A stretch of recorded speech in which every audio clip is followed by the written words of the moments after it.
Hey, Chris or Dave, it's Amanda. The Zoom room is muted right now, so whenever you're ready to go live, you'll just give like a thumbs up so that I know to unmute the room. Hey, Chris or Dave, it's Amanda. The Zoom room is muted right now, so whenever you're ready to go live, you'll just give like a thumbs up so that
perfect. I see ya.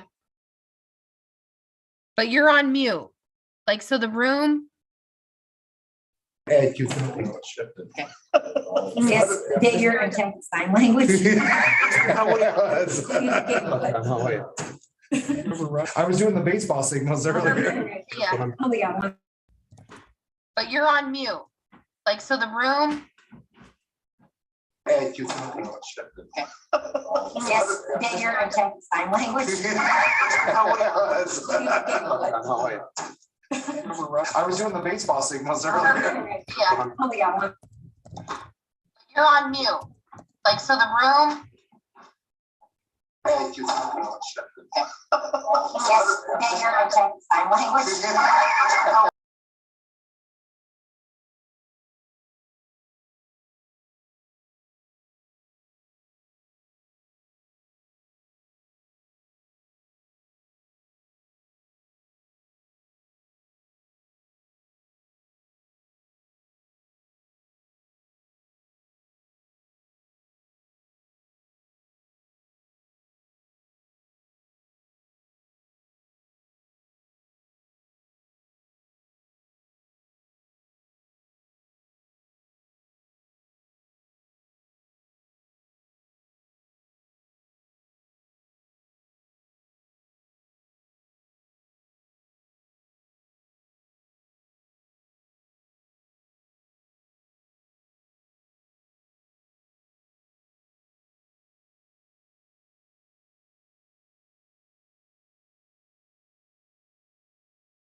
Amanda, can you see us?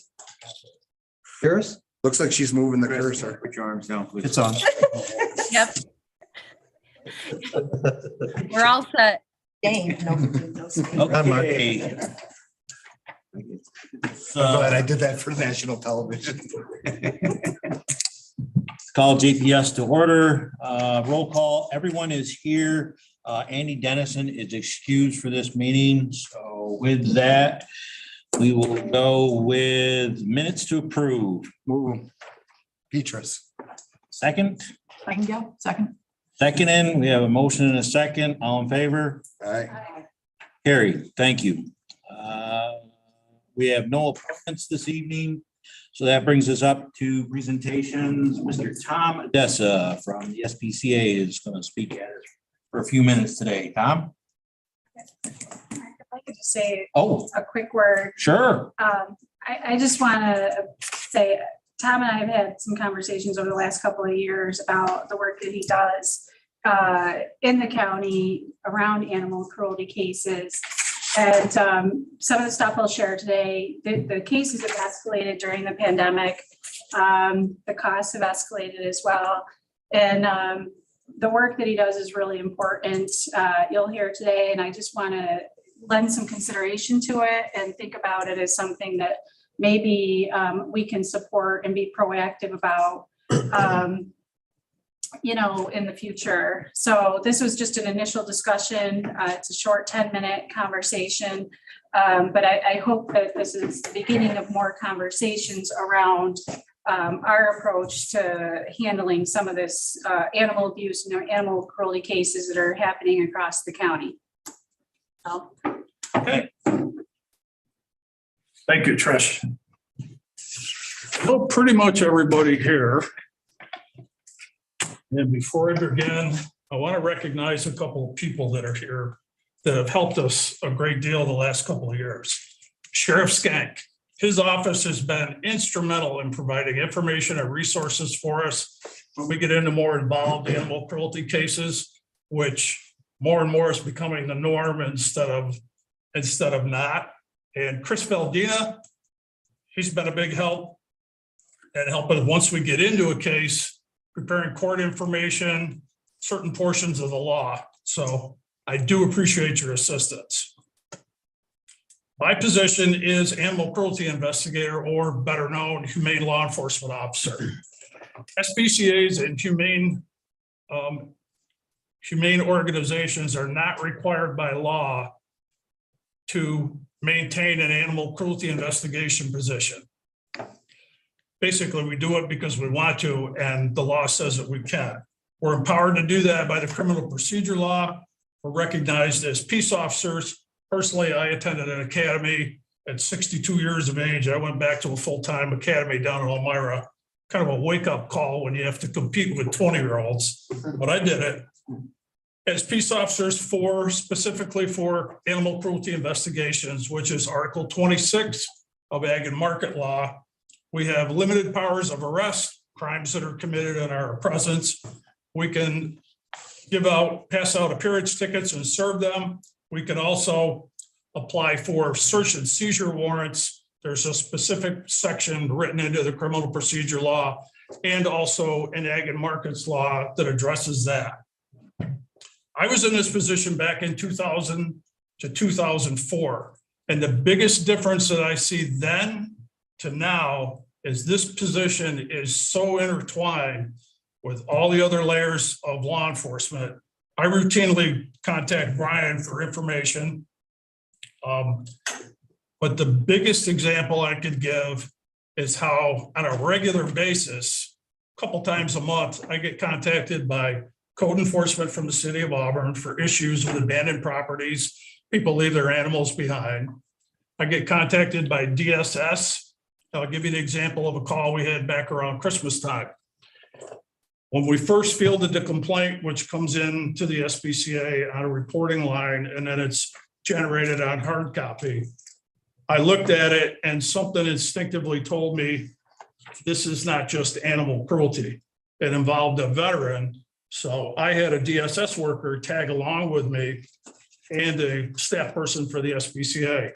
So when we got to the residence out in Ira, turns out this woman is in her late 60s. She is a veteran. The conditions of the house, if you've ever seen Hoarders, the show Hoarders on television, it was that way and worse. It wasn't an animal cruelty issue as much as it was an adult protective issue, because we had to do something to intervene for this woman.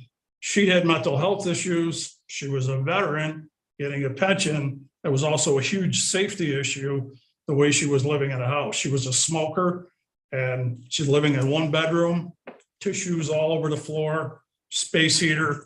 Long story short, we got her the help. But routinely, like I said before, I've reached out on a number of occasions to CPS. When I go to some building out or a home out in the county, and you know that there's children living there, we're a mandated reporter. So I call CPS in Albany. Our primary goal, which is the way I like to approach everything, is we're not out there to ticket people and punish people. We want to correct the situation. A lot of our calls involve no shelter for dogs or inadequate shelter. So if I can reach the people, deal with them, give them the information firsthand, then we don't have to go back there. There is, and I can give you an example of this. We have a case going right now in the county that, because we respond to it, there is a potential savings for the county. I have right now 86 hours into this case. It's not adjudicated yet. It'll probably take another 3 to 4 months. We executed a search and seizure warrant on this property. We have dogs from that property in our possession. The cost for us per day is $25 per dog per day, so $75 per day. What that cost.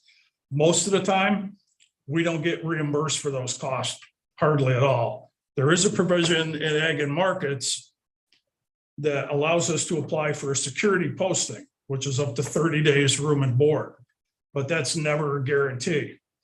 I'll give you a case that we had in the city, and then I'll get back to this one in the county. Long story short, I gave the ticket to the woman for misdemeanor animal cruelty. It was 6.5 months before the case was adjudicated. She would not surrender the dog.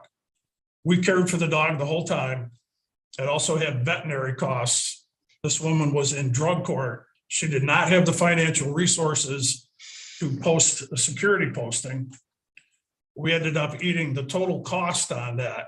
We did eventually get the dog adopted out because she went to prison. She violated her probation and the terms of the drug court. One we have going in the county right now, as I said, we have 86 hours. I have 86 hours into this, just that I've recorded on the books. That's not counting personal time that I put on my own cell phone, reaching out to other people. For instance, Carl Collier from Finger Lakes Dog Protection. He and I worked on this very closely. He helped me see some of the dogs. We talk and brainstorm on a routine basis, probably 3 to 4 times a week, because we're in the same business. So just based on 80 hours of my time, if deputies were to become involved in this, a round figure, which is a little bit on the low side, $30 per hour for a deputy, it's a potential cost that it could have been incurred by the county of over $2,000, closer to $2,500. So when you put it in that perspective, we're offering a service that does provide value to the city, and it's the city and the county, primarily the county.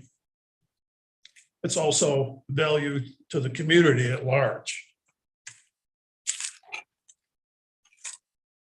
As of right now, what I want to do is just present this and lay the groundwork that down the road, probably part of a bigger conversation, is that we would like to seek some sort of financial assistance from the county to offset part of our costs. Right now, the SPCA is run totally on private donations. There's no taxpayer money involved at all.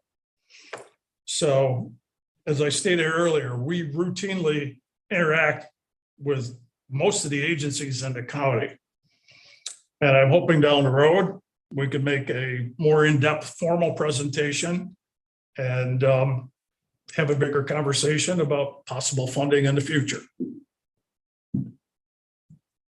Thank you. Anybody have any questions for Mr. Dessa while he's here, while we have him? Tom, do you have a regular budget at all? Do you have a regular budget? We do. I don't have that figure with me, but I could make that accessible to Would you. you do that? Sure. Please, thank you. Sure. Yeah. Hang on, Tom, real quick. I got Trish over.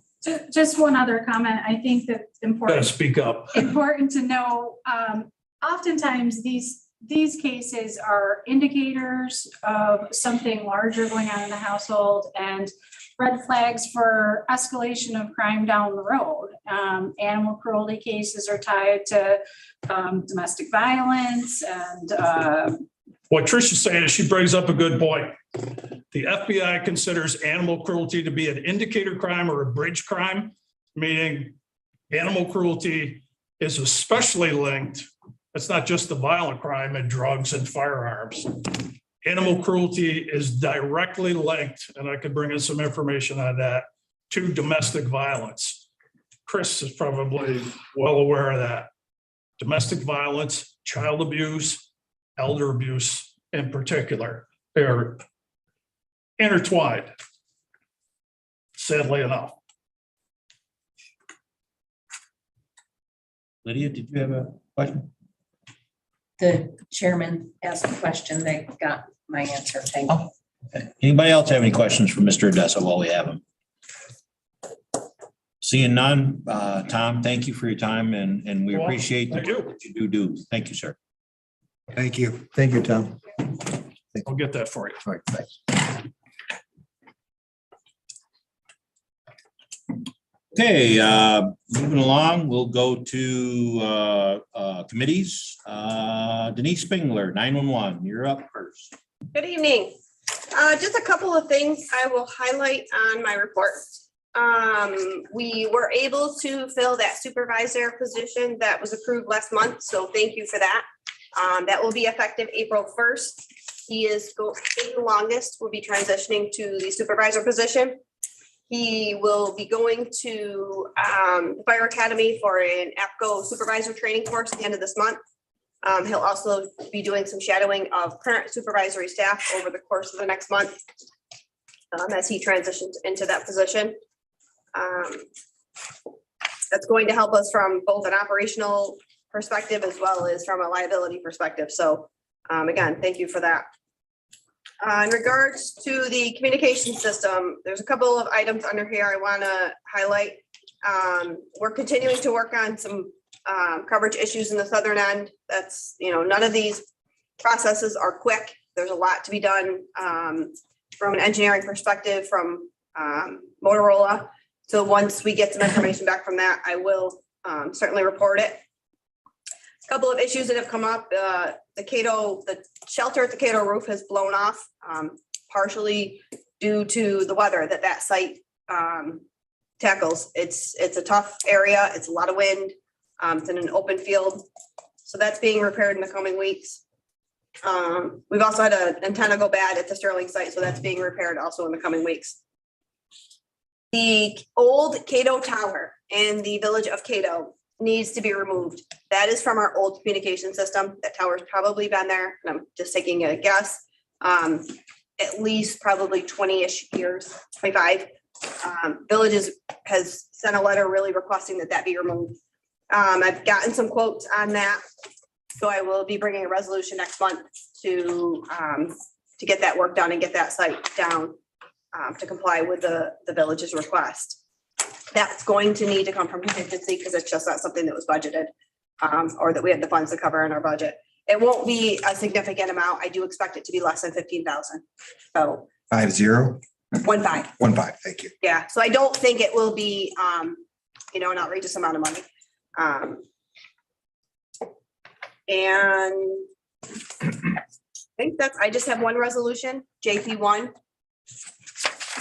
You want to do those now, Mr. Chair? If she is prepared to do it, we can do JP1. I'll move JP1 for discussion. I have a motion. I need a second. I'll second Elaine or Mike, Deal. together. Pick your favorite. Whoever. Oh, pick your favorite. Yeah. Okay, we have a motion and a second. Can I get discussion? Any discussion on JP one? Hearing none, all in favor? Aye. Any opposed? Carried. Thank you, Denise. Moving on to Mr. Hoskins, assigned counsel. Thank you, Mr. Chairman.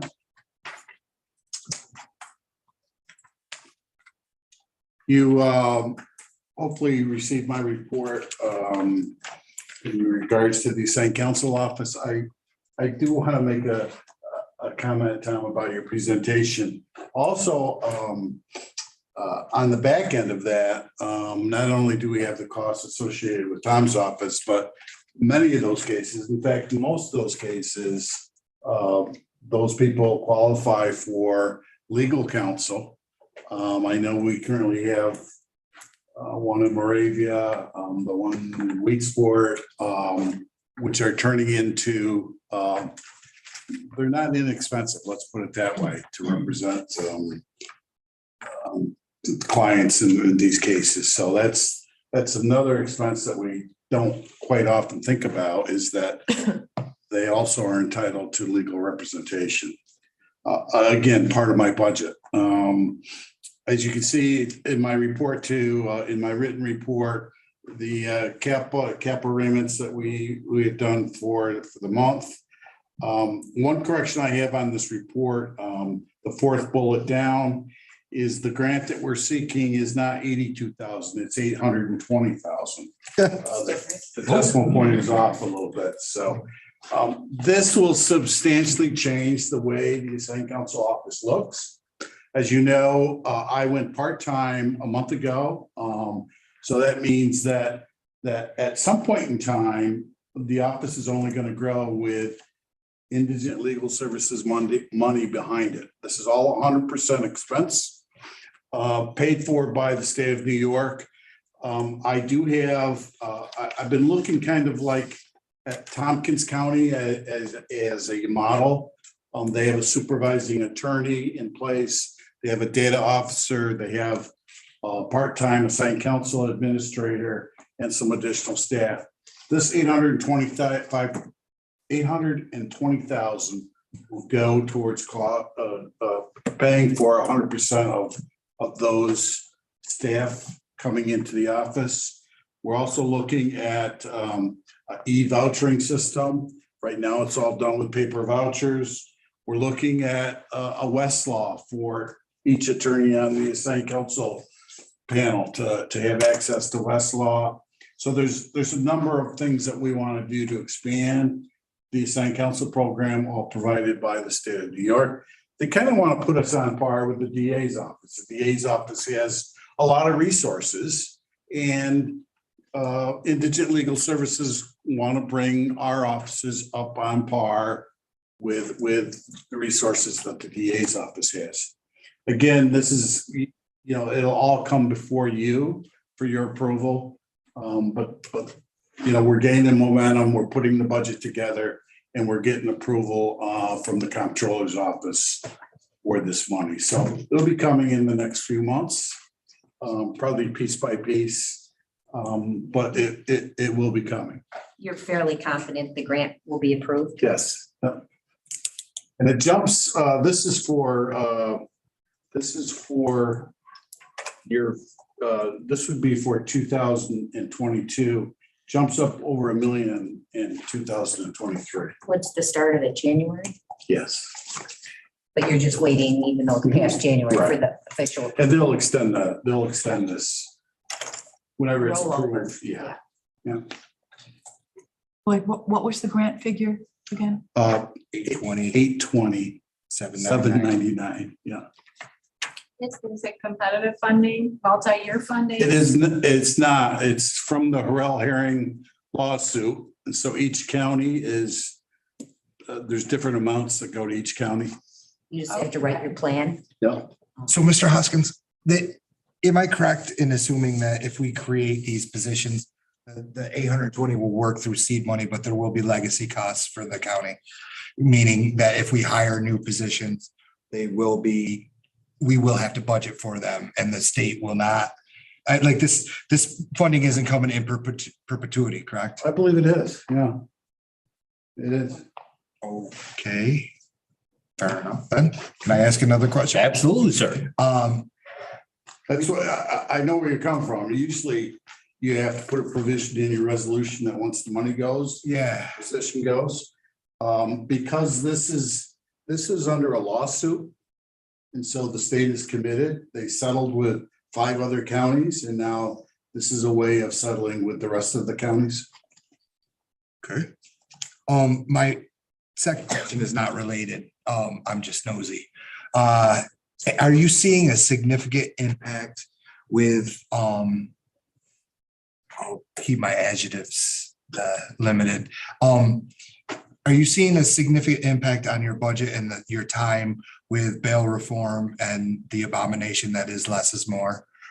Because I know that they're having a recognizance hearings and stuff like that. Are you guys feeling that effect yet? Probably where we're seeing the effect is especially at the centralized arraignment, the non-qualifying offenses that you're bringing in people on bench warrants or arrest warrants. How about the parole hearings though? Are you guys, because they're now required to have representation? Right, so that is an additional cost, yes. Yeah, okay. For all the parole hearings. Just if you could, I don't want to push you too hard, but if you could see the impact. Sure. If you are able to capture that data, I'd love to see that. We'll be able to track that. Thank you. Any other questions for Mr. Hoskins? Mr. Chairman? Yes, sir. Go ahead. Lloyd, how many attorneys do you have on the ILS list? 34. 34. That's a lot compared For to. this size county, we have a lot. Yeah. And then we do help Seneca County out because they have 1 or 2 attorneys, so. Really? But Seneca County pays for all that. So. Right. And we've been getting this money ever since this program started, right? This large amount of money. Not this kind of money. We've been getting distributions. And those distributions are based on a 3-year distribution.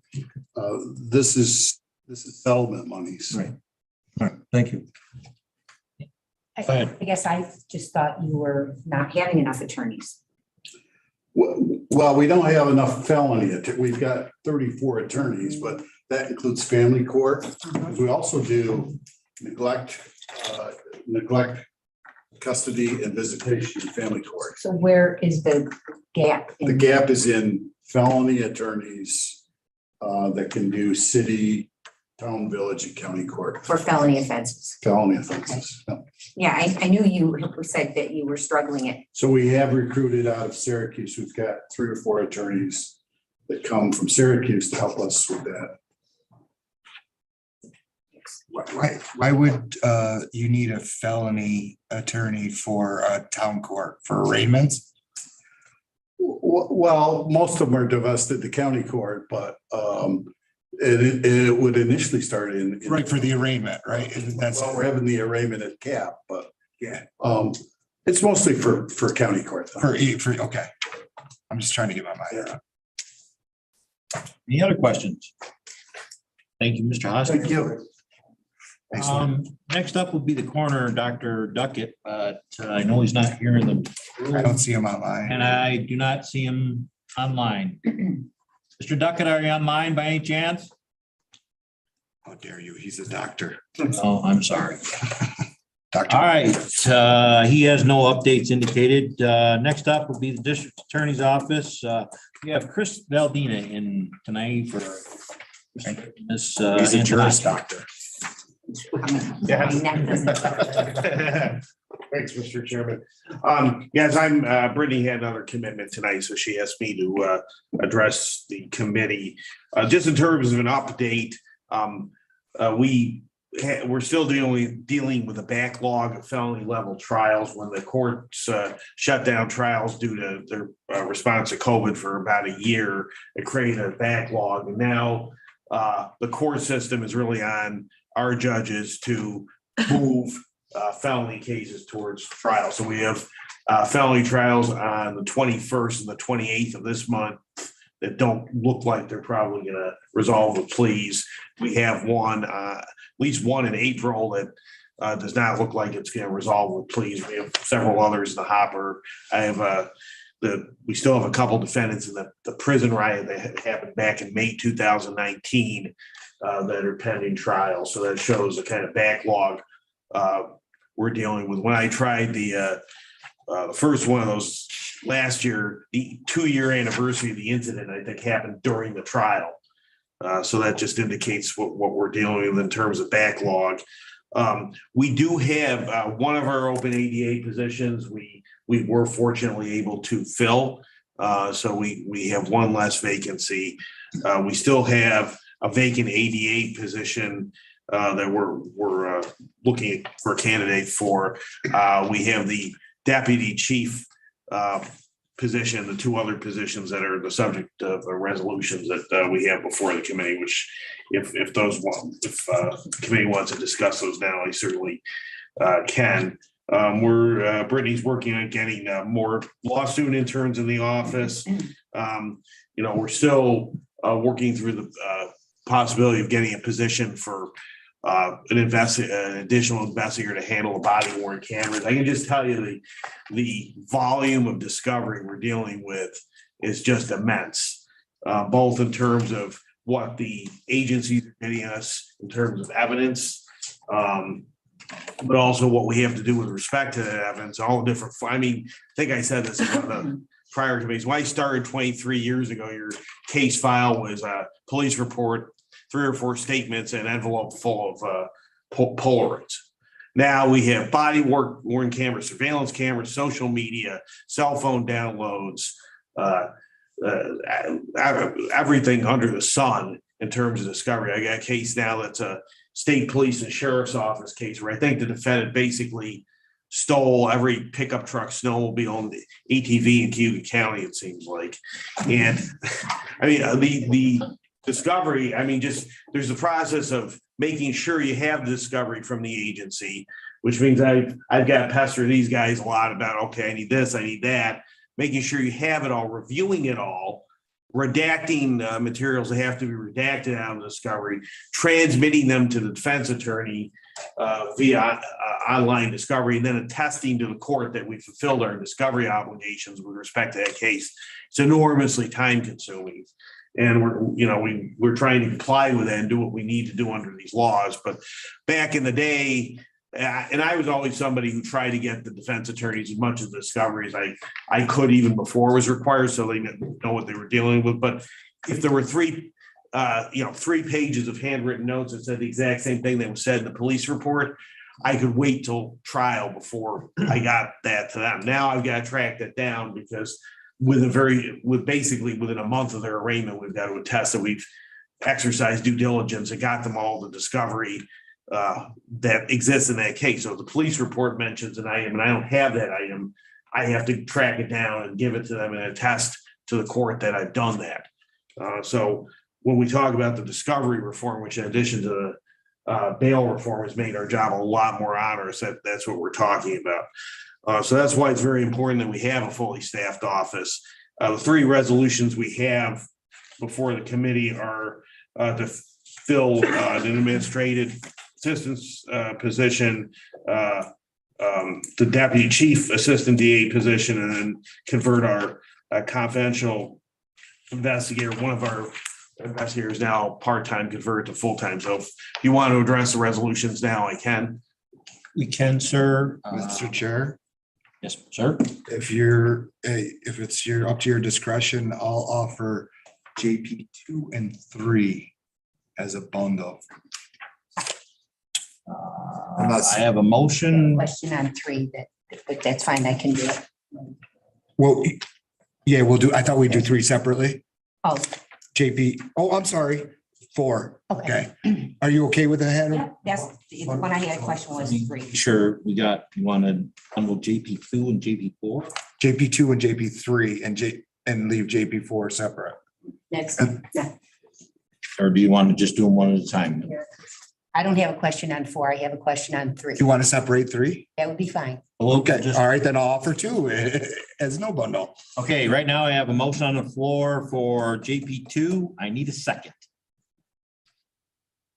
I can get a second. Heidi, thank you. Any discussion on JP2? No discussion, all in favor? Aye. Any opposed? Carried. JP3, I'll need a motion. I'll move it for discussion. I'll second it. Okay. I have a motion and a second any discussion. I just wanted to understand, you're creating another full-time permanent deputy chief, ADA, because Brittany is sitting in the current position as acting district attorney. But the intent is not to, no matter what happens with the district attorney, to have 2 full-time. But you didn't make this temporary because you didn't want the problems with the filling of behind. Is that the case? Sure, our concern is if we make it temporary, we're not gonna be able to attract somebody to the position. So this, essentially what happened is Brittany became acting DA. But in her current position. In her current position essentially, because Rich did some of the research and I think you add the language of second. Yeah, because otherwise she would be. Out of her position. She would be out of a position. She'd be appointing her And successor. in my mind, I thought, well, perhaps it would be create a temporary or a contingent permanent, but I understand the issues with backfilling then but the intent is not to have 2 full-time deputy chiefs. No, because essentially what happens, and Rich did this research, is the county law recognizes district attorney and assistant district attorney. Obviously, our office, most DA's offices have internal gradations, but so she's technically an assistant district attorney performing the duties and responsibilities of district attorney, which we just call acting DA. If by some chance the governor were to appoint a DA pending the special election this fall, Brittany would step down from her current position. So she would not fall back into that. She would be. So whoever you hire would be sitting there. Yeah. And if she becomes the district attorney, you'll abolish the position she was sitting in. Yes. So there's only going to be 1 deputy chief assistant DA, but we really need to attract somebody to that position because we're kind of what Lloyd was talking about with his office. We need an experienced felony level prosecutor because we're getting overwhelmed with all these felony trials and prosecutions. Okay, any other questions on JP3? Seeing none, all in favor? Aye. Opposed? Carried. Thank you. JP4. I need I'll move it. motion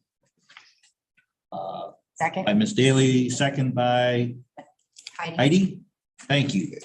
Any discussion? This obviously is the current part-time district attorney who's been working pretty much full-time hours. This is sort of cleaning up and putting him in a full-time position. Yes, investigator. I'm sorry, excuse me, investigator. Yeah, and he would, I believe, would save the county around $5,000 because we wouldn't be paying him overtime. He would just do it full time. Right, and in the grade that was established through civil service and Yes. everything's. Everything's all budgeted for. Yeah. So Chris, what's the office configuration of investigators? There's just one part-time right now? We have 1 full-time and 1 part-time. With the part-time's been working full-time, so this kind of cleans that up. Yes, right? yeah, formalizes it. Yes. Okay, any other discussion on JP4? Seeing none, all in favor? Aye. Any opposed? Can I ask one other Oh. question? I just, not to belabor this, but you're looking, when you prepared us, you're looking to add a second position for discovery, because you did get a confidential secretary or something when this first came in. Yes. You did add a discovery position a year or more ago. Well, we did, and Yes. what we're looking for specifically, if we were to have a 3rd investigator, somebody to deal with the body worn camera evidence, which we did not have. Similar to what the sheriff is Exactly. asking for. So Yeah. he'd need a position for body worn Uh-huh. cameras, and so would the Yeah, district we attorney's would. office. Once we have I mean, they're increasing the number of troopers with cameras, and Right. I think by the end of this year, we're gonna have all three agencies. We mainly deal with body worn cameras, which is just an immense volume of data to review and get prepared for discovery. Is there a title for that body worn camera person? I mean, discovery girl, or, I mean, are you trying to go through civil service and figure out what it would be titled? Well, I think the new position would be entitled an investigator, whether we. Oh, that's what you would use Yeah. an investigator for. Because we want somebody, typically investigators are either from another law enforcement agency or the retired law enforcement. And this is somebody who would have to review the cameras, look to see if there was anything that needed to be redacted or removed, or that presented a public safety risk if it was disclosed. So for that position, which again is not before the committee tonight, we would be looking for somebody with law enforcement knowledge and experience. And you're telling us because you don't think you can wait till your next budget year, you have to do this sometime before. I mean, that would be your hope, and find the funding of 60,000 from somewhere. Yes, I mean, because We budgeted. literally, Brittany can address this more when we have a resolution, but the idea is that the agencies are all gonna be up on body worn cameras this year. So once that hits, again, if we don't abide by these responsibilities of discovery, not only are we potentially violating law, we've got to uphold, but we're also potentially having cases dismissed. So that's why it's so important. I mean, the volume of discovery we have now is huge. Once we get the body worn cameras, and every officer in the county with body worn camera is going to be just immense. This position. All right. No, The JP is budgeted for. No, yes. Okay, I'm just making sure. JP four. This is the investigator position. JP. He's looking for the discussion. What I was talking about, JP4, we did convert this and put it in the Yeah. 2022 Yeah. budget. Right. This is what he's preparing us for. He's going to Right. come at some point with Yes. another investigator that's not in the budget. Oh, okay, all right, thank you. And he's Yeah. kind of given us a heads up that will It's become coming. the next ask. Yeah. Gotcha. And the All right. discussion will be where will the funding, I Yeah. guess, come. from. Understood. Perfect, right. I'm late to the party, but I always show All up. right. Okay, any other discussion on JP4? Are we all in favor? Did we get? Yeah, we already voted, I think. And we didn't have any opposed? Then we can say carry. Yep. Thank you, Chris. I appreciate your time, Thank you, sir. Mr. Chairman. Thank you, Everett. Thank you. Thanks, Chris. Let's see, I think next up is Sheriff. Mr. Chairman, Oh, wait a minute, my mistake. Dale Courier, you are correct, sir. From the EMO office, Mr. Courier, go ahead. I skipped right over you. I'm sorry. no, that's quite all right. I just have a couple of quick items. One is I believe last month we reported that we were going to have a refresher and EMT class starting last week. That was canceled due to lack of participation. That's the bad news. The good news is earlier this week, or last week rather, the State Health Department did issue a 1-year extension for EMT and paramedic certifications. So people that were signed up for the refresher instantly dropped and took advantage of the extension, but we do look forward to having more classes again in the fall. Secondly, you may hear the county did receive about 20,000 COVID test kits several weeks ago. Over the last couple of weeks, we've been working with the health department to distribute those. They went out to EMS agencies to be available for their staff if they needed them. They went to a variety of adult care, congregate living facilities around the county, and they went to all the towns except the one, the villages and the city of Auburn. So I think we have two villages to deliver to tomorrow, and that will be done. So if you get questions from constituents or others as to how do they get these kits, please ask them to call their municipal office. And the last item, I've had a couple of people ask, and I noticed a year ago, people were asking about this, and it's the level of Lake Ontario. During the past month, it has come up another 2 inches, which puts it 18 inches above what it was on this same date in 2021. And it's expected that it's going to rise another 9 inches in the next 3 weeks. So it is coming up, but right now nobody's predicting any significant flooding issues. So that's all I have. Thank you.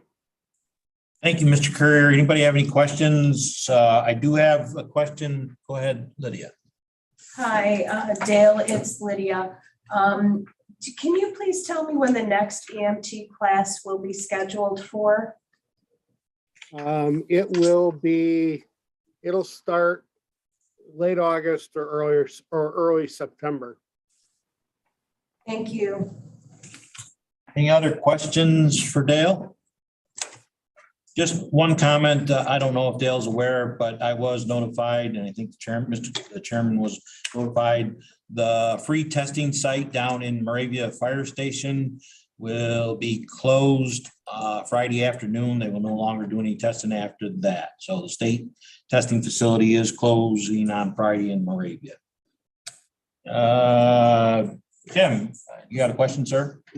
Just a comment for everybody, since Dale touched on the lake levels. I just happen to look at this stuff on occasion, like today. And the lake is 1 foot, 1.5 inches above long-term average. And the people on the lake are nervous.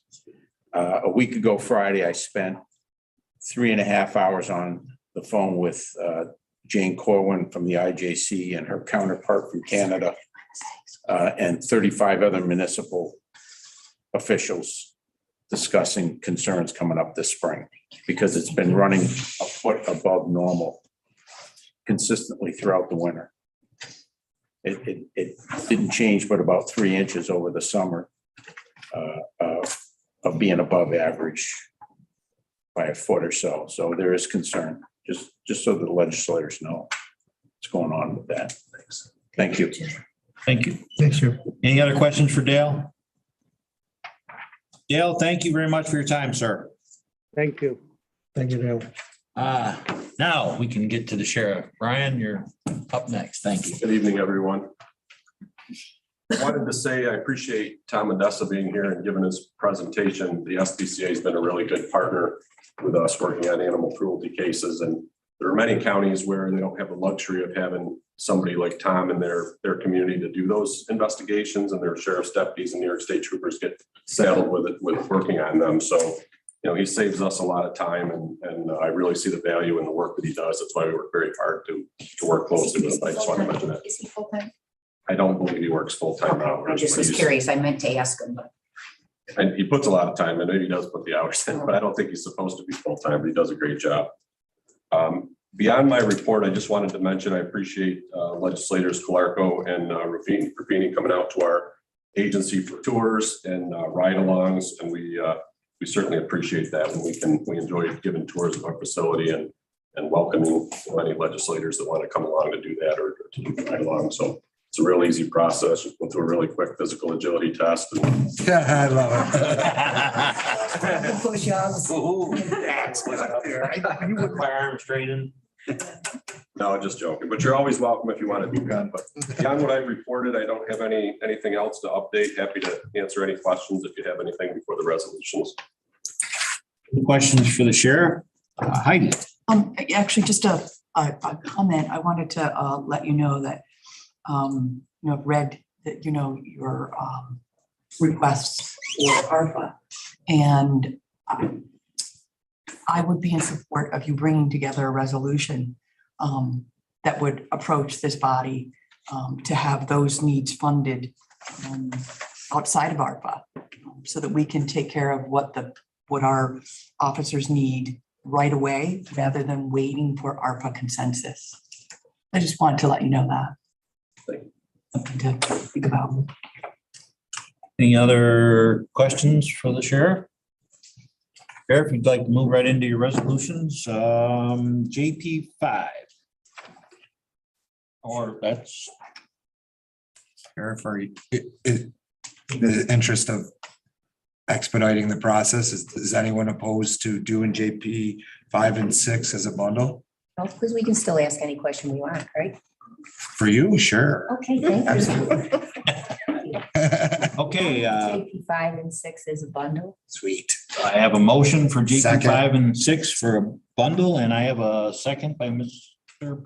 Petrus. Anything but late for dinner, boss. Any discussion? JP 5 or 6? I just had, I assumed JP 5, the polygraph, I was thinking we just did this, but that was probation. That just did the same vendor, and this is new to adding this service to your screening of candidates or new hires or? This is a different vendor. I'm not okay. familiar with the vendor. Okay. The probation director had approved last month. I asked the same question.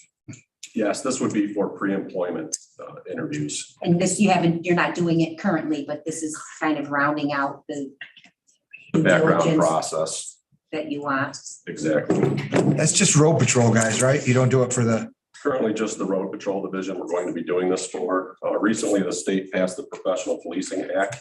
They're not exactly requiring that we give polygraph examinations, but they're requiring that we certify to the Department of Criminal Justice Services that we've done a thorough background investigation. But not only is it important for us to do polygraph examinations to do that certification, but I think we need to do that to make sure we're getting quality candidates, especially given the types of candidates that we've had recently over the last few years. It's getting tougher and tougher to fill these positions with qualified people. And I think we need to make sure that we're doing everything we can to protect our liability and bring good people into those positions. Because you do background checks, but you'll find something out here that you wouldn't normally because you ask them. I mean, I'm being ignorant about it. That's Sure. So there are a lot of law enforcement agencies that are currently using the background process of the polygraph to explore candidates. There are things that will come up. They may have a candidate that looks very qualified, looks like they have a stellar background.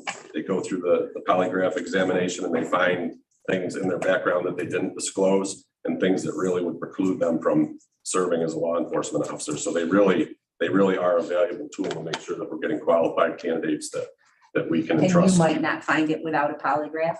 Correct. And if I could, I just had one other question about the BOCES referral. Sure. This is the 4-year agreement.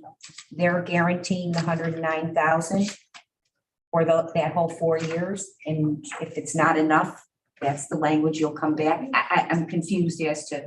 So this is a 5-year agreement, but the way it's written, if there are contractual raises or salary increases or adjustments throughout the term of the contract, we can adjust those as we go without having to come back to the legislature. So Oh, not that they're capping what they're paying us and, okay. salary I increases will understand. be paid by BOCES. We'll just automatically increase our billing if there are those raises that And come they're with it. agreeing to do that without, if their funding goes away, you'll bring it back. But if they're going to follow but they're gonna cover your costs 100%.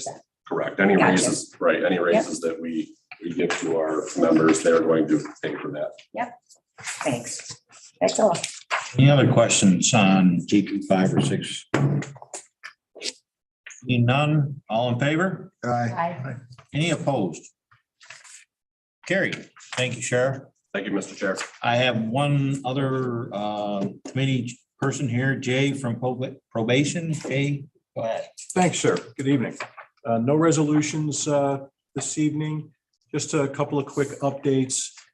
We have filled our open probation supervisor position. We'll be promoting senior probation officer John Murley to probation supervisor. It's a really good move. John's a really good officer, one of our younger officers. He's been with us 13 years. So it gets the whole administration a little younger as well.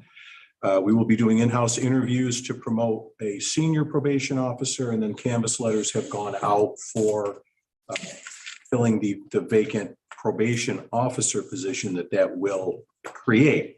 So a little transition. An older officer has indicated their intention to retire by the end of the year. So we will be going through this whole process again. It's kind of hopeful that maybe that announcement would just piggyback on the current one and speed things up, but that's the way it works. Next year, we'll probably catch a breather. It sounds like in 2023, we will lose 2 to 3 more. 2024, and then 2025, probably 2 to 3 more as well. And that would account for all of the older generation of officers and transition the department into a very, very young department within a short period of time. Part of this is on the cusp of the state increasing the training requirements for probation or for peace officers, all peace officer titles, parole, probation, animal control officers. Everybody is now going to be going through the same academies. They're doubling the length of these academies and increasing the complexity of them substantially. This is, of course, also going to increase the cost of training new officers. This year, the department's training budget is about $6,500. We will pay about $2,500 to pay our incoming probation officer beginning in 2023. That cost is probably going to close to double. It's going to be probably about $4,000 to $4,500. So as we begin to anticipate replacing more staff, of course, I'm going to have to come to the body during our budgeting process and ask for an increased training budget. Nothing we can do about it. The state has imposed these training requirements. I support them. I think it's time. And part of it is really aimed at bringing peace officer titles up to a more level training aspect as with uniform law enforcement. So that's coming at us down the road. I've talked to the body a little bit about contracting with a vendor for urine screen supplies, training, and support. I have gotten an agreement from NTS. I forwarded that to the county attorney's office and purchasing for approval. I'm anticipating they're going to want me to send a resolution through. More than anything, this is just to make sure that the budgeting process is seamless. The money's budgeted. It won't be an ask for any additional funding. It's just to formalize the relationship between probation, the county, and NTS and make it easier for us to pay for the services we're going to be receiving. And then there's a little bit of a curveball I'm going to throw at folks, and I apologize for this, but this was a conversation that I participated in late yesterday afternoon. The director of Chautauqua County Probation is collecting expired body armor to be shipped to Ukraine, to be used by law enforcement officers and military personnel there. I have 10 vests that are beyond their useful lifespan. I've been kind of sitting on them until I had a minute to look into something to do with them. Usually expired body armor is donated. There's a program nationally that gathers up old body armor, cleans up what's useful, disposes of what's not, and provides it to law enforcement agencies within this country that still do not get body armor as part of their normal work gear. Again, this equipment is beyond its useful lifespan to us. Is going to be surplus. I probably could have moved forward and just gotten rid of it through the county's normal surplus process, but I wanted to make sure that I had some sort of approval. I don't think this is something that would need a resolution, but I just felt most comfortable coming to this body and kind of getting a thumbs up or thumbs down. This isn't a done deal yet. I'm waiting on the other director to advise me if this is even going to be possible. But if I could get a consensus from the body, if you would give me permission to donate this body armor for this purpose. If you would rather not, then I would of course respect that and I would look to get rid of it in one of the normal avenues. Jay, I've got a question. It's for the attorneys. Would there be any liability down the line somewhere with us if we donate these? I think the only liability I could think of is if the taxpayers say, what are you doing with my, county-owned property? Other than that, I can't think of it. Thanks. Just had to ask. Yeah. I certainly, let's take a straw poll or let's take a vote. I certainly want to do this. Absolutely. Only concern, I'm all for it too, but my only concern is it's not good after 5 years. Correct. So. But that's better than nothing over there, Chris. There, they probably care. To be honest about this, and the sheriff can chime in as well. I'm going to be brutally honest here. The body armor is one of the biggest boondoggles in law enforcement equipment. They tell us we have to replace it after 5 years. The vests my folks wear don't get the same wear and tear as the vests that the sheriff's people wear. This body armor is perfectly fine, but it's expired. And the reason that the body armor industry has done this is because years ago, when body armor was relatively new, they would give you one vest the day you joined the department and you'd never get another one, regardless of what condition it got to be in. So it was a way of forcing departments to have to replace worn out equipment, because body armor will degrade and it will cease to be effective after a certain period, after a certain amount of wear and tear. It's material. And what happens is the Kevlar material plates that make up the vest flex. And like material, if you flex it enough and pull it enough, it'll eventually fray. Now you have gaps in the effectiveness of the vest, and the vest could fail when you need it the most. That's why we replace body armor. That's why we can only wear it for 5 years. Some of the vests that I'm sitting on are well past that timeline and are, to be honest, kind of nasty.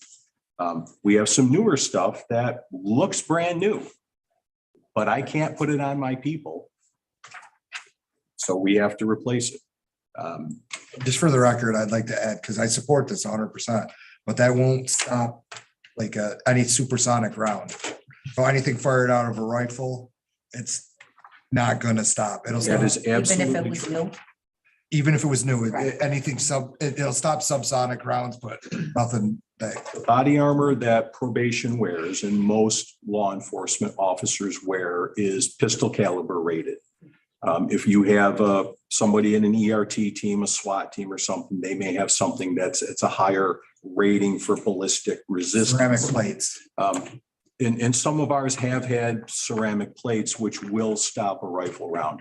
But even the vests that my people wear on the street and in the field day in and day out aren't going to stop a round from a hunting rifle. Just the basic. They get something. I mean, they're not going to stop a military round, but it will stop anything below that. We're talking about perhaps stopping shrapnel or. Correct. Like that. And it's better than going out there with nothing. Yes. Go ahead. Can we get an opinion? Can we do just a straw vote and let them? Yes. You do it by resolution, but by the time you get your full board meeting. So It's up to you. Just go ahead. yeah, I think let's just take a vote. Absolutely. Everybody in favor? You have to be on the committee. You could raise your. Just for this committee or No. for everybody in the room? No, everybody in the room. That's what I was asking. Yeah, absolutely. Hey, come on, guys. That's pretty much a majority. Vote even though you're not on the legislature. Thank you very much. And I'll follow up and make sure everyone knows whether or not this does actually happen. I'm waiting for more information. Take a curveball. But I appreciate the support. And the, Thanks, Jay. thank you all very much. Thank you, Jay. I appreciate your time, sir. Do we have any other matters to be brought before the committee tonight? If I could, Mark. Yes, ma'am, you may. Just a I have a question for the sheriff. Heidi brought up a great point.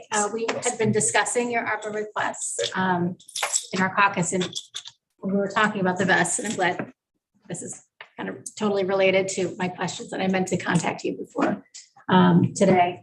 I know that you're coming to the end of it, the life of the vest that you have, and that was our concern is we would like you to get whatever you need and have it.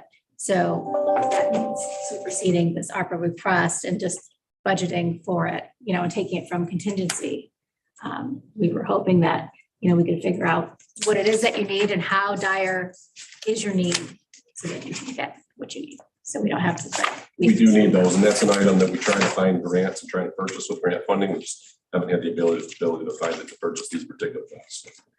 But certainly needed. We've got to find a way to purchase those along with the other items we submit. So it's pretty much you're at the end and you're looking. We wouldn't replace them if they didn't need to be. Well, yeah, no, I knew that. I just didn't know if you're like, That's the 31,000. if it's passed or like if you're past your date, if it's upcoming, I just was curious about how close you were. Because that's what we were talking about. What kind of a rush are we in to get you what you need? Yeah, it's time to replace them. Fairfield. Not that anybody's against getting these, and I don't know what the talk is about taking it out of contingency. We haven't spent all the ARPA money. It's an agreed upon thing I'm reading from the leadership meeting. I mean, I'm gonna be blunt about it. This almost sounds political. We have the money here. There was a group of people meeting to talk about what we agreed on as a group and the general senses of what's not. It's not, there's money in an account. I understand it would be good to push it if that's the case, but to say, we want to take it out of contingency. This is the heartbleed. No offense to the sheriff, but it's on the list. Why all of a sudden this talk? Well, it's not on the list as an item from that meeting. I mean, it says written here, but that's not. It says what? We just I'm had missing something here? a preliminary meeting. We have not gone back to respective caucuses at discussions. In that meeting, it was brought to our attention, it was dire. So I was thinking, all of us were thinking. So if you leave the room tonight, right, those are expired. But that's what I'm wondering. We can still use them, but I don't have the exact date when they expire, but I know that they're at their use. They're at their use for what? The I'm not 5 prepared to years, give you a or date, but I could as we certainly just do that. heard here and so forth. That's why we were approaching. I'm just getting a little irritated by that No, approach but on that. That's No, all. but it's not urgent, I guess. It's urgent, but It's I'm not- going It's through not this. immediate, No, but it's not immediate. we don't have the funding source in the foreseeable future to replace Okay. those, so we thought this was. And a that's good what you were trying to opportunity. get at, how immediate is That's the it, need? right? That's Because all. I don't want to wait for. I feel like it's consensus. pretty immediate. That's what I'm worried about. Yes. And I don't want to wait for. You know, I am not saying where the funding is. I'm just saying. But we got to My request deposit is for expired. half of our ARPA money too, right? I don't know where Lynn is. She's not here, but we have funding there. We've approved some things as a group. Some were approved prior to this group coming in. If this is more of a priority and some of it's not ready to be spent yet, Right. and we have money in the account, and it is an immediate need, and we could move that up on the list to get it approved. But just to say, to say, well, we should, I'm getting a little, I'm gonna shut up right now Well, before I say something I really shouldn't. yesterday, it sounded like it was overdue. So, In fairness, I know. I'm just saying the way Yeah, it's no. being brought up today. In fairness, that was on the Republicans, all of the sheriff's requests, because we already took the cameras out and couldn't get a budget. for it. Right. We hadn't put these particular requests in because we were looking to see why they could not be potentially budgeted for, but we were just going to be willing to have that conversation. right. While we were doing that, this came up, this $31,000 ask, which is not huge dollar amounts. And if those items were urgent, then that is what contingency basically is for, things that are immediate that didn't get budgeted for. So I don't think we left the meeting and we didn't want it to look like we were not in support of meeting this urgent need for the sheriff. I didn't read this report that way. I'm sorry? I didn't read the report that I don't think nobody, it's written very clearly on, for what I just got it myself. I saw it as, hey, everybody's on board. No, we had not included that on our original first debate. We were going to go back and talk about it. Well, I just don't like the way it was brought up right now then. Okay, I got hands everywhere. I'm gonna start with Mr. Petrus. He was first, then I'm gonna go to Mr. Petcher, and I'm gonna go to the sheriff, and then I'm gonna go to the chairman himself. So, Mr. Petcher. Thank you. Wait, me or Hans? Petcher. You're Me, yeah, okay. Yeah, Chris, I'm a terrible with last name. Okay. Sorry. So I don't know, I would suggest this, Sheriff, if you could ascertain how many of your deputies have expired vests. And if they're expired, I'd like to allocate the funds immediately to get our deputies the vests. I mean, at my job, I went in, I complained, said my vest is out. He's coming next Tuesday. I don't want to be shot, but We have an account with the ARPA. no, I'm not saying where it comes from. I'm just saying I'd like to get We this. didn't agree yet as a body. Yeah, I don't know what you're. If this reading, says that we there's been no agreed, agreement. we didn't agree yet on this process. Then maybe we should hustle on agreeing instead of hustling on hustling. Well, hang on, let's kind of keep this all in order here. Mr. I'm just Hunter, you're next. Get this. Basically, I want to say I agree with Jim. Absolutely. It should not come out of contingency. We're going to have enough money coming out and taxes are going to be, there's no way I can see right now that we're going to have a zero tax rate increase or zero tax rate, okay? We're spending too much money already. 100,000 here, 100,000 there. I don't know if anybody remembers Senator Dirksen back years ago. He was talking about the federal budget. Somebody asked him questions on it. And his comment was, well, you cut $1 billion here and you cut $1 billion there, and pretty soon you're talking about real money. And that's what's happening to us. We're doing it on a smaller scale. We have this ARPA money. Why the hell don't we use it? I don't understand any reluctance to use it right now. If it's needed, use it. What else is it for? Just so we have it sitting in a bank account? That's BS. Thank you. Sheriff Shane. I just wanted to clarify. So as Jay said, vests they hit their useful end of life date. They don't just all of a sudden dissolve. So, we've had vests and we have vests that are beyond, their years that should be replaced, that they're still essentially, usable, but they're at the end of their useful life. So that's why I submitted that request. But it's not that, we're past an exact date where they're no good and we can't use them, but it's time to replace them. Mr. Chairman. Right, and do you have a grant for half of the price of the vest? We do, and as I recall, I'm not prepared to speak to this, but I think that the ARPA request I made was to cover the other half of that, but I can't tell you for certain right this second. Is there an expiration date on the grant? I don't think so. I think it's some counterterrorism money that we're able to utilize. Second part is just to straighten out for the leadership meeting yesterday. Absolutely, the 6 people that were in that meeting realized that the sheriff needs this money for the whole thing. The only thing we didn't agree on is where it's coming from. And the Democrats did say it's an immediate, we want to do something, we just don't know where to take it out of. So that's fairness. So that's what happened in the meeting yesterday, Jim. Where it comes out of, it's up to this group. But I agree, we should do something pretty quick because I think he needs it. That's not the only thing he needs. He needs other things, as we know. So where it comes out of is totally up to everybody here. It's Nightingale. In response to Hans, we have identified and put lots of money from ARPA into resolutions. But recently we were asked to no longer submit resolutions for ARPA money, but to let the ARPA consensus process roll out. So not knowing how long the ARPA consensus process is going to roll out, why would I let the sheriff sit and not say, if I would support a resolution? Oh, we got hands everywhere. Lydia, go right ahead. You're the next one I saw. Are there any concerns, Sheriff, about the supply chain issues that would delay you getting necessary equipment quickly? I have no idea related to this, if there's a backlog. We haven't ordered any in a while. I don't know. I can't answer that. Next up, Mr. Seal. Yes, Chair. So I would recommend to the sheriff to call and find out if you ordered them today, what would be the lead time to get them? And to the group, if it's that important, then we should have a resolution ready for the full ledge meeting to do it. We've done resolutions. The idea, and if I'm wrong on this, I'll apologize to everybody, but the idea was to not just pick it away that all of a sudden it's gone, but was to get a consensus from the group of what's do we think is the best way as a group to spend the money?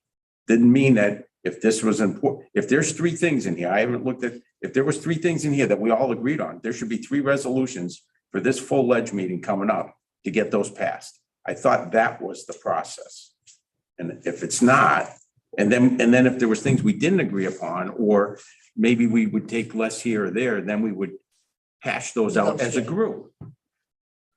So I felt a little off guard in listening to what just happened, and I apologize if I felt that way unnecessarily. Any other discussion on the vests or where the payment's gonna come from? If not, I will entertain them. Moved. Motion to adjourn. I need a second. Seconded by Ms. Daly. So government ops in 5 minutes, will that work for everybody? 7. 7 it is. Lucky number 7. Lucky number 7.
to order. I believe everyone is here. And at this time, I'll entertain a motion to approve the minutes. Second. Second by Kerr. Any discussion on the minutes? Hearing none, all in favor? Appointments. I think some ambitious person could move them as a bundle. I'll move as a bundle. Thank you. Second. I have a motion and a second. Any discussion on the appointments? Hearing none. All in favor? Aye. Opposed? Carried. Okay, I have a quick, Amanda, can you bring that up if you would, please? I have a quick presentation. It's by no means a comprehensive analysis of forms of government. It's just it's a conversation starter. So yeah, I'm sorry, I'm gonna stay here because there's no way to not give my back to someone. So yeah, I wish I had the power, but this is my fancy start. So thank you. Just a brief history. Counties originally started as largely geographic delineations. So you can see, and again, I wish I had the pointer, but you can see it started out in 1794. Onondaga encompassed what is now Cayuga County. And next slide, please. You can see in 1799, Cayuga was created, but it was a monster. It now had what is now present day half of Wayne, Tompkins, Seneca County. So I just put that on for a little historical information. Next slide, please. And then you can see in 1817, we were finally arrived at what is essentially Cayuga County as we know it today. So moving forward, next slide, please. All right. So at the time of the creation of the counties, it was essentially all run by a board of supervisors. That board of supervisors is, as everyone knows, it's just the supervisors of each town that are elected to represent their town. And then also the city had aldermen back in the day. I believe they were called that. So that represented the county legislature at the time. Then moving on to charters. There's, so believe it or not, there's still board of supervisors operational in 16 counties in New York. I think our nearest neighbor is Seneca County that still uses a board of supervisor. Well, Wayne County does too. So, but I just put this in here too about the city of Auburn, way ahead of the game. You can see they adopted a charter March 8th, 1896. So, but in fairness to the county at that time, New York State and its omnipotence would not allow counties north of New York City to organize or have a charter. So next slide, please. Okay, so Article, what is that, 9, I think? 9. Establishes the Bill of Rights of Local Governments. It established, that's how we are empowered. That's how we are the body of competent jurisdiction that enables us to create laws and do that. So that grants the powers to the local municipalities. In that, there is no provision for an elected county executive. So next slide, please. Article 4, municipal home rule law empowers powers counties to adopt a charter. This can be initiated in 2 different ways. It can be initiated by a petition of the people or a resolution from this body. So 2 ways you could start a charter. The charter process is that. Sorry, in these PowerPoints, inevitably you always get definitions. And I hate to read it to you, but that's the charter staying in relationship to a county, city, or village or town the same way that a state constitution does to a state or federal constitution. They define the powers and functions of elected officials, as well as the organizational procedures of local government. So, as I like to say, let's all have our own little July 4th and declare our independence and write our charter. Bad joke. Okay, so There's two forms of charters. There's a long form and a short form. Basically, the long form, as I wrote there, is a voluminous body of work with an exhaustive level of detail. This is long form charters like Onondaga, Monroe, stuff like that. They and just for the record, I have all this. I can scan and digitize different charters of similar size counties, different charters of bigger counties. Anybody that wants the information, I can scan it and send it to you in email. Right now, it's just the past 20 years of rotting in my basement, so it's all on paper. But essentially, the short form charter, and this comes right from adopting and amending county charters. I'm not sure if people have seen this, but the short form charter makes it possible to present voters a relatively simple, more easily understood document. Long story short, I think you do a short form charter, and then there is, Counselor, I'm going to screw this up. It's like an administrative code that comes after that, I believe I read. So basically the short form, in my opinion, is the way to go, given the size of our county and the size of this body. Next slide, please. So as everyone knows, or I hope you know, that in order for a charter to be adopted, it requires a voter referendum. When we're going out to a vote of referendum, I think everyone should know that it requires significant voter education and advocacy.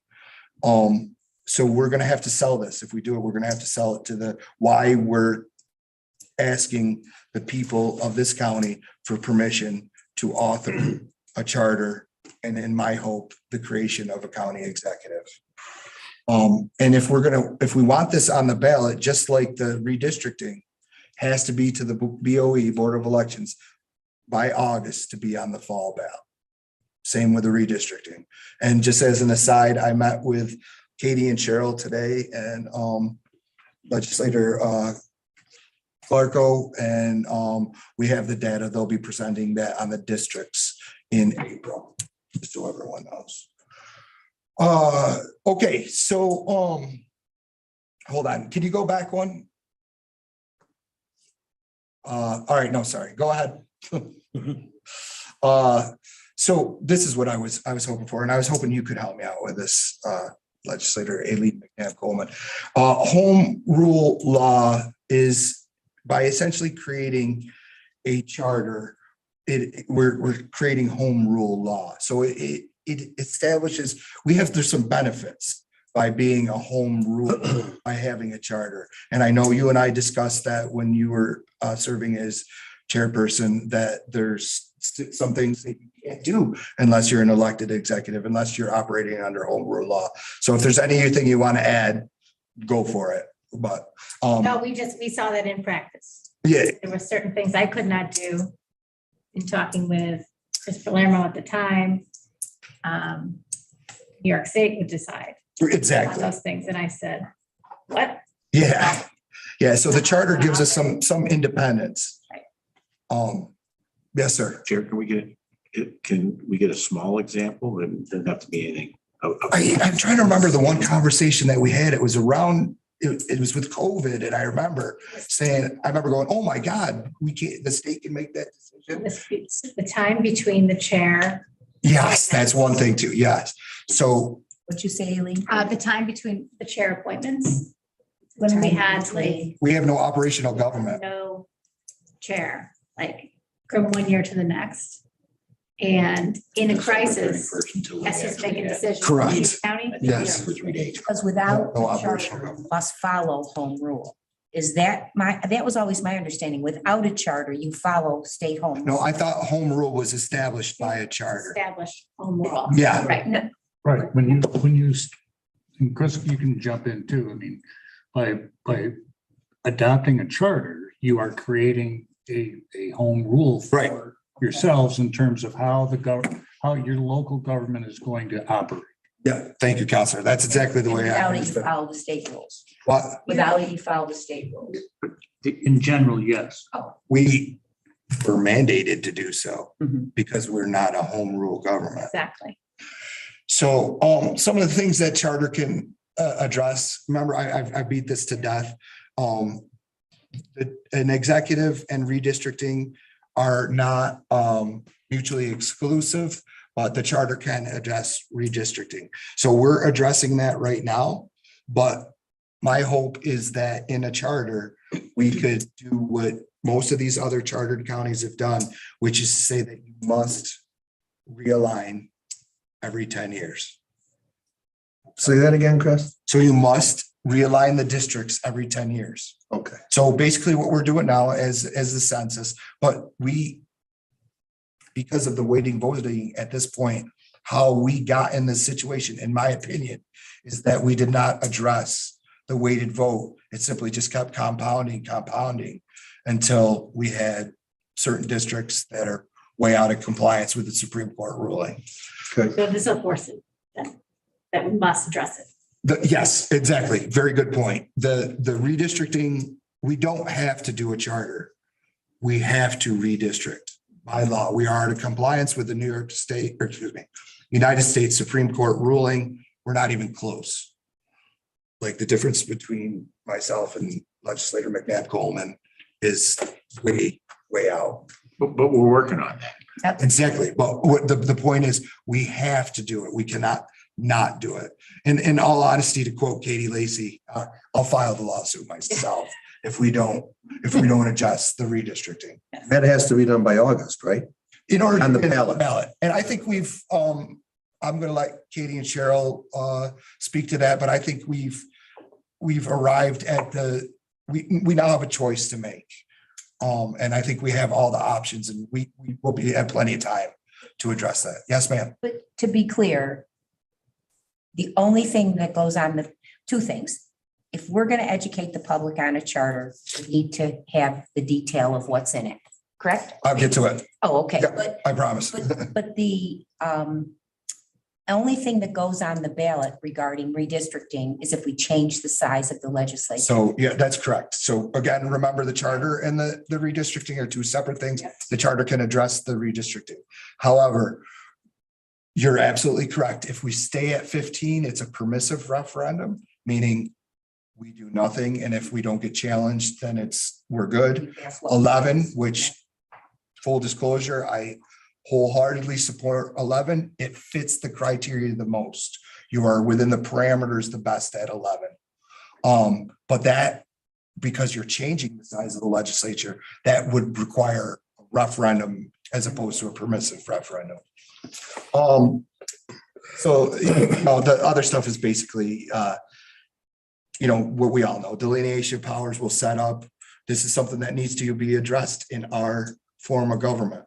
We need to delineate between the legislature and the executive, period.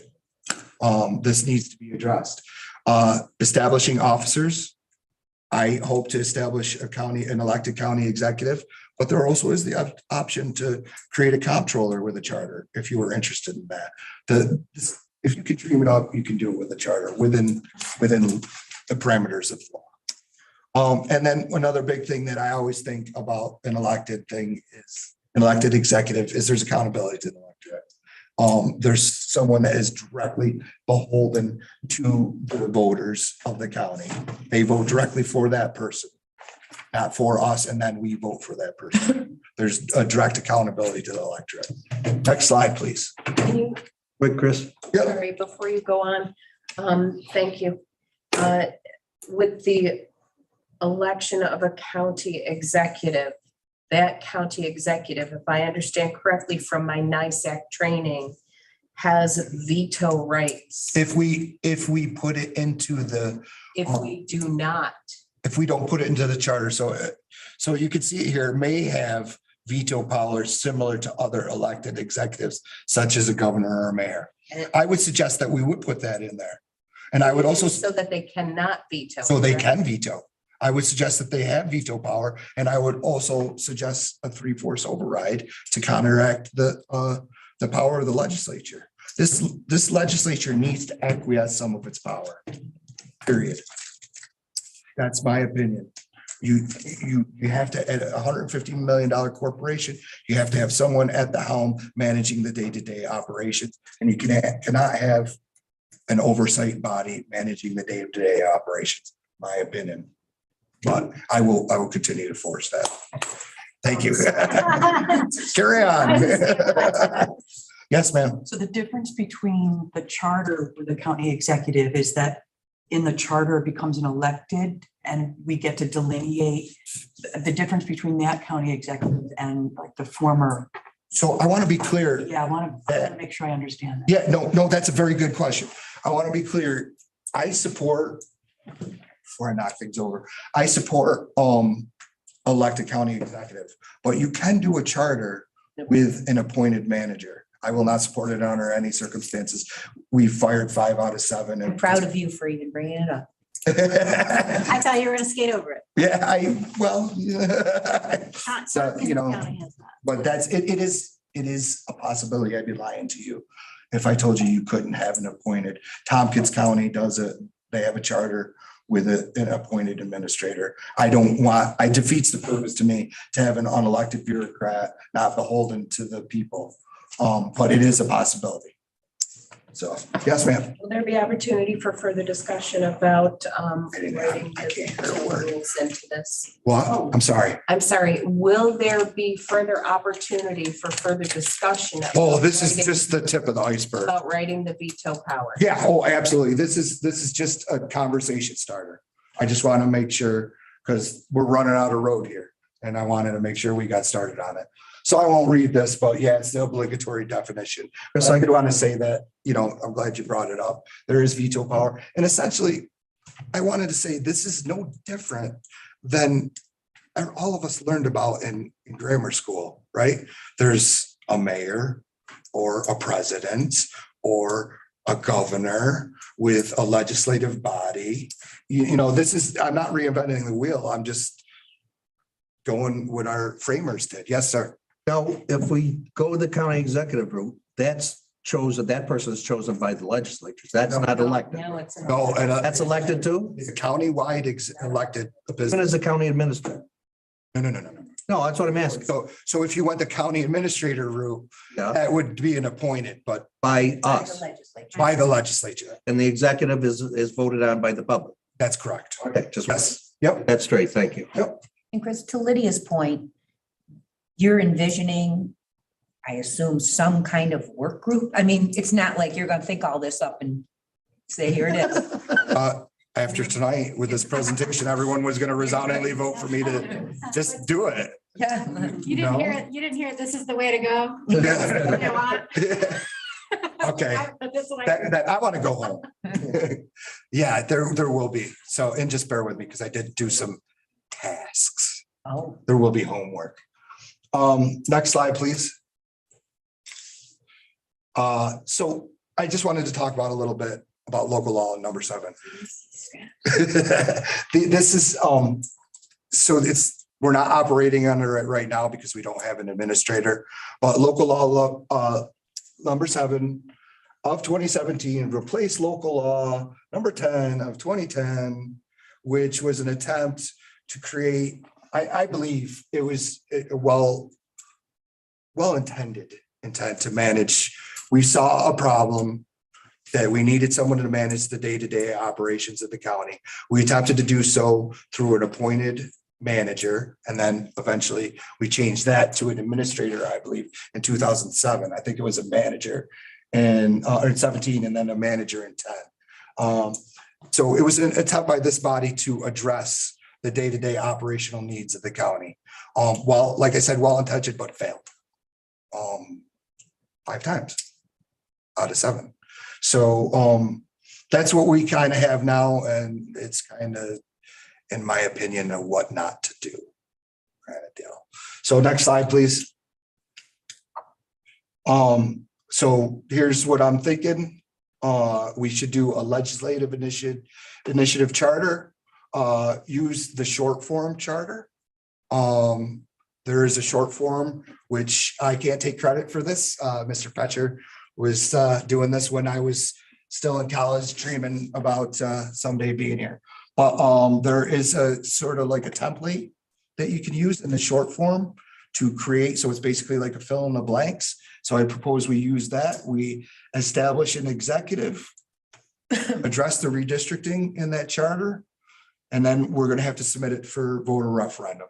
Next slide, please. Does that make you feel better? Does a lot. Thank you. Use the charter committee, draft a short form charter using the template. Will that committee that we have, will bring that to the full legislature.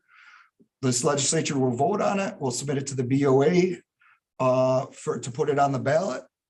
Public education and advocacy. Next slide. It's just going to be implementation. And that's yes, ma'am. May I get a copy of this deck, please? You want this?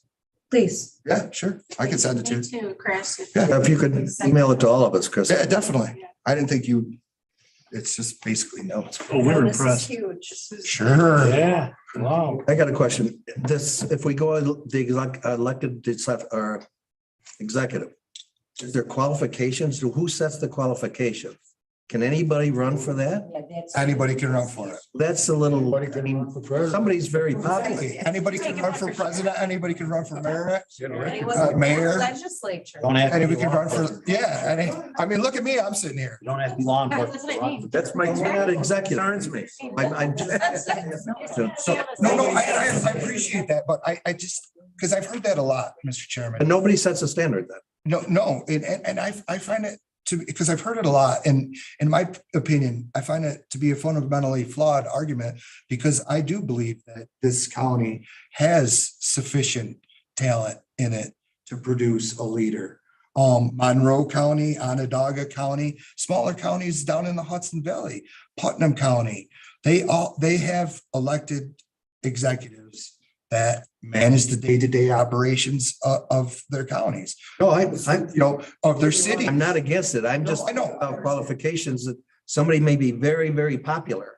Exactly. And then they vote him in and he doesn't know what he's doing, or she doesn't know what she's doing. It's, and I guess I would only, We're not running the county. There's a totally different. I would rebuttal that Yeah, we are. if you could, It's unreasonable. there's no qualifications other than being 35 years of age to run the most powerful nation on the planet.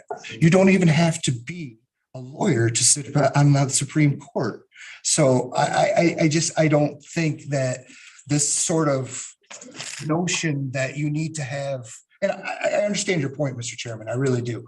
But this notion that you need to have a graduate of the Maxwell School of Public Education to run a county, I don't think so. I fundamentally categorically disagree with that Did we have assertion. standards that we used to appoint the 5 failures out of the 7? Yeah, they had to have a master's degree. And I won't even go into the detail. Yeah. Were we just poor interviewers? I wasn't on the legislature. Why are you concerned? Don't dumb down your voters. Somebody's gonna say, geez, they're gonna manage a $10 billion budget. What makes you think the voters aren't going to have some say and say, they're not qualified? I like them, they're nice people, but they're not qualified. I mean, give the voters credit. They're the only one running, they're elected. I do. Yeah, I agree with Sue. I think the same thing. I think as we're educating and rolling this out, they should know that this is an immense responsibility. Yeah, it is a $150 million budget. And I trust the voters to put somebody, and then I trust them to take them out. Yeah. Exactly. Exactly. Yeah. So, I mean, that's how I feel. I agree 100%. Is that a 4-year term, Chris? Well, it depends, following the modality that I put forward here, if we use the pre-aligned template, Chris, help. Well, I mean, you could set it anyway, But I know, I read it, and the way it's set up with the pre-arranged template for the county president, it's a 3-year term and then 4-year subsequent terms after that. Does that sound about right, Chris? Yeah. and what that does is, since it's going on a ballot, that won't coincide with you guys. The first term will be 3 years. So they won't run when your 4-year term. is 4 Perfect, years. okay. So Yeah, it'll kind of have a rolling. to separate between the legislature and the Right. executive. Okay. All right. So yeah, that's why it's the 3 and then a 4-year subsequent to that. Anybody else? I think it's very important that we have, I won't be here, but an override for this person with the legislature. Absolutely. That's very important. 3/4 override. Right. But with, I'm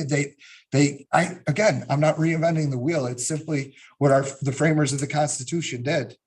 And every state legislature has mimicked. And basically every town, most cities, the city of Syracuse is operating under this. Well, let me ask you a question. Onondaga County's got exec. We all know that. They wanted the aquarium over there. He wanted the aquarium. And the legislature voted him down by 2/3. Is that what it was? Well, there was a veto, if I remember. Didn't he veto something? Or? No, the legislature vetoed his choice to have the aquarium. Okay, for the aquarium. Yeah. I don't know what's 2/3 or 3/4. I don't know. I think we set that as a legislature. But that's neither here nor there right now. We can make that what we wanted. Yeah. 2/3 or 3/4 or whatever. Yeah. Definitely we should have it. Yeah, absolutely. Okay. That's part of the checks and Yeah, balances. that's great. That's great. Is that right? That's what. You could even do a simple You majority. could do a simple majority, especially if you end up with 11 legislators. Right, that's what I was worried about. Right, and- It's so small. The concern Yeah. with that though is you're diluting the power of the person if it's a simple majority. And there's always been this power conflict between the person in charge and the body. That's true. So simple majority is like, Or 2/3. Already passed by where are simple we gonna majority. be? Yeah. That's right. No, you're right. But I'm thinking about shrinking, then that would be easy to do. Yeah. I mean, I'd rather see if we're putting somebody in there, give them the power to run the county and have an override. Well, in my opinion, it's about checks and balances. Yeah, we need to have the executive have the freedom to operate, to manage the day-to-day operations, yet the legislature maintain the power over the purse and, be able to maintain that check on the power of the executive. If you do 2/3, you'd need to get 8 of the 11 votes. If there's 11 people, yeah. There's 11, right? Yeah, 2/3 would be better. That would be tough to even get 8 at 2/3, 3/4. Well, it's not supposed to be easy to override. Right, that's what I'm saying. Because remember, 2/3. yeah. I mean, a simple majority would be 6, so you'd have, But again, all of this could be articulated in the charter, worked out in the charter committee.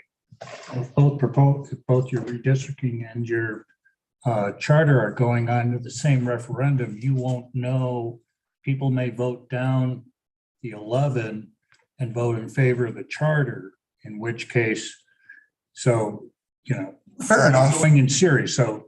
Now ask me if I really thought I was going to get it on the ballot this fall. Well, for 23. I mean, I'd love to. I think we could do it. Yeah, redistricting. Yes, yes. Yep. But Redistricting. no, the charter. He was saying if he had both were on there, it would confuse the electorate.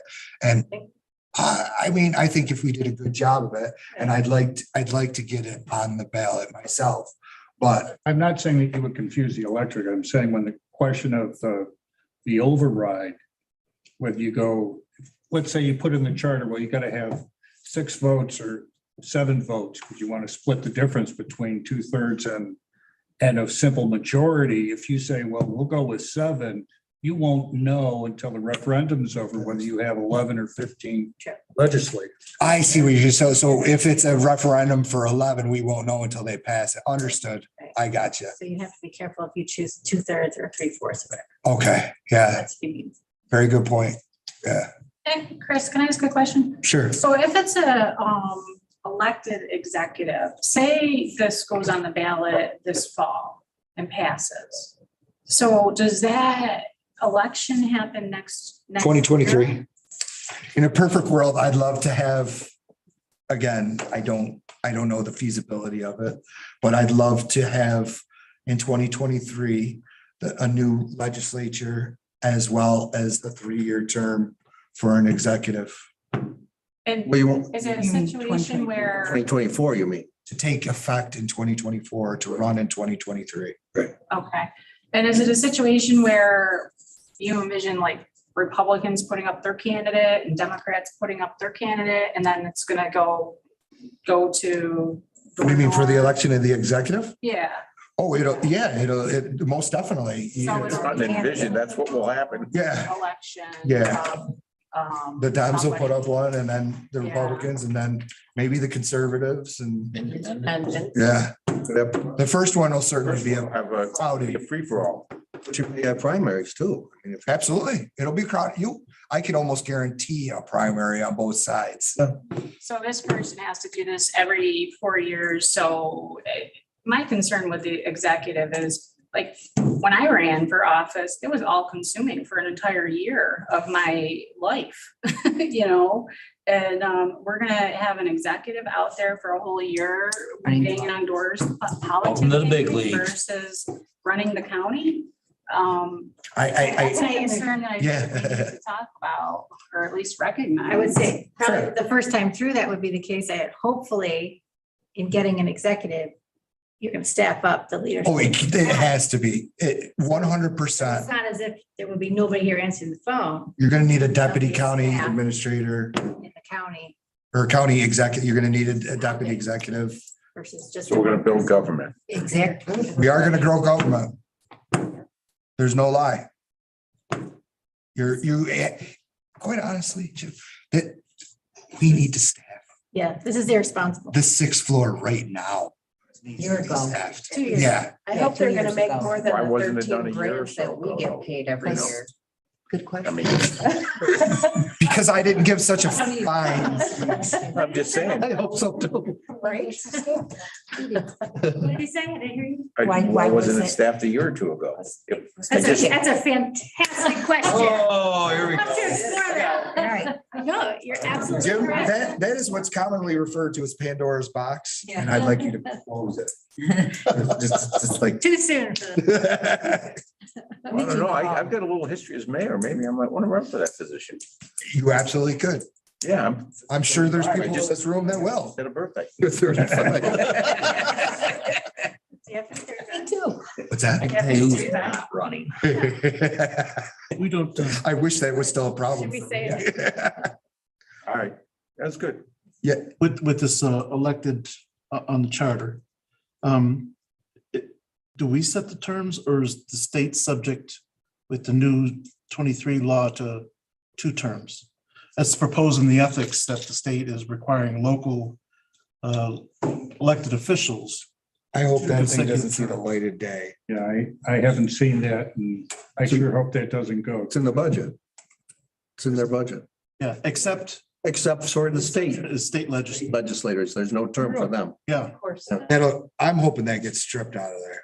It's true though. I mean, it's there. Bobby and I talked about It's it in there. several times, That's just crazy. except for the state legislature. It's Just like we can't split, but they can split down the lines. government to get something done in 2 years.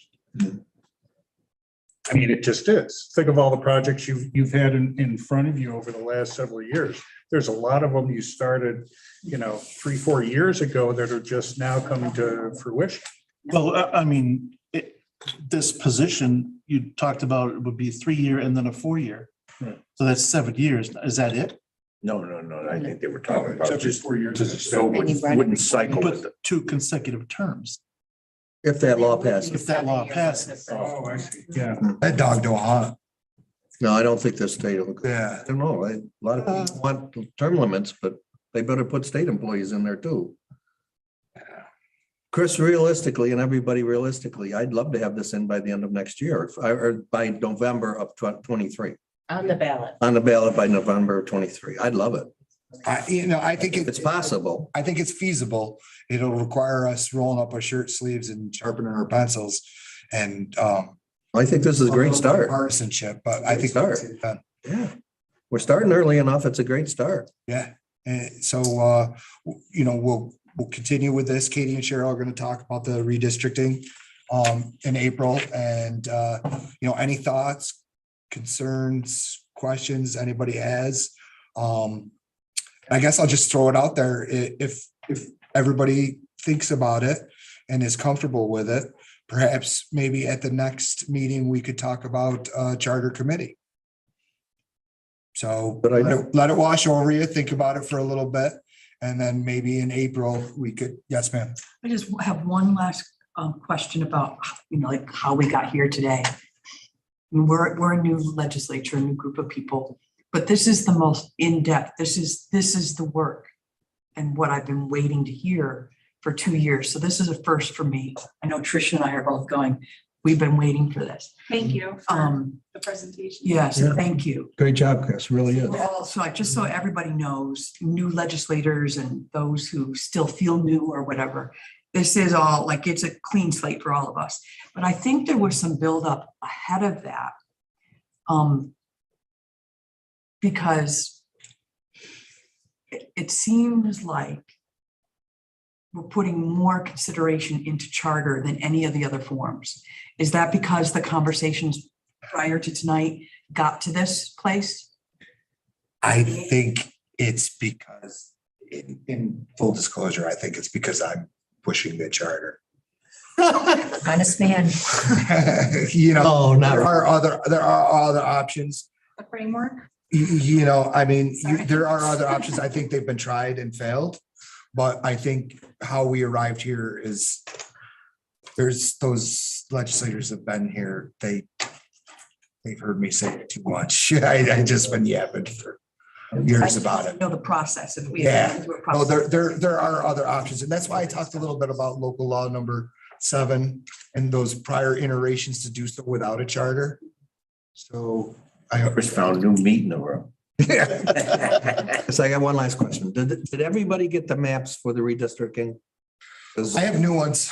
can we get them out there and start working on them in the caucuses so we can, that's got to be done this year. So if we can start working on them in the caucus. So I have them, but I don't want to steal. Their thunder. Yeah, their thunder. And also there is a portion of the city that the legislative districts where they meet, they have to be tweaked a little bit in order to get appropriate numbers. So The Board of Election has to. correct. Yeah, they're working on that right now and it's like 45 voters. So I mean, it's done, but they just, I can't say enough, Katie and Cheryl, excellent job on the redistricting.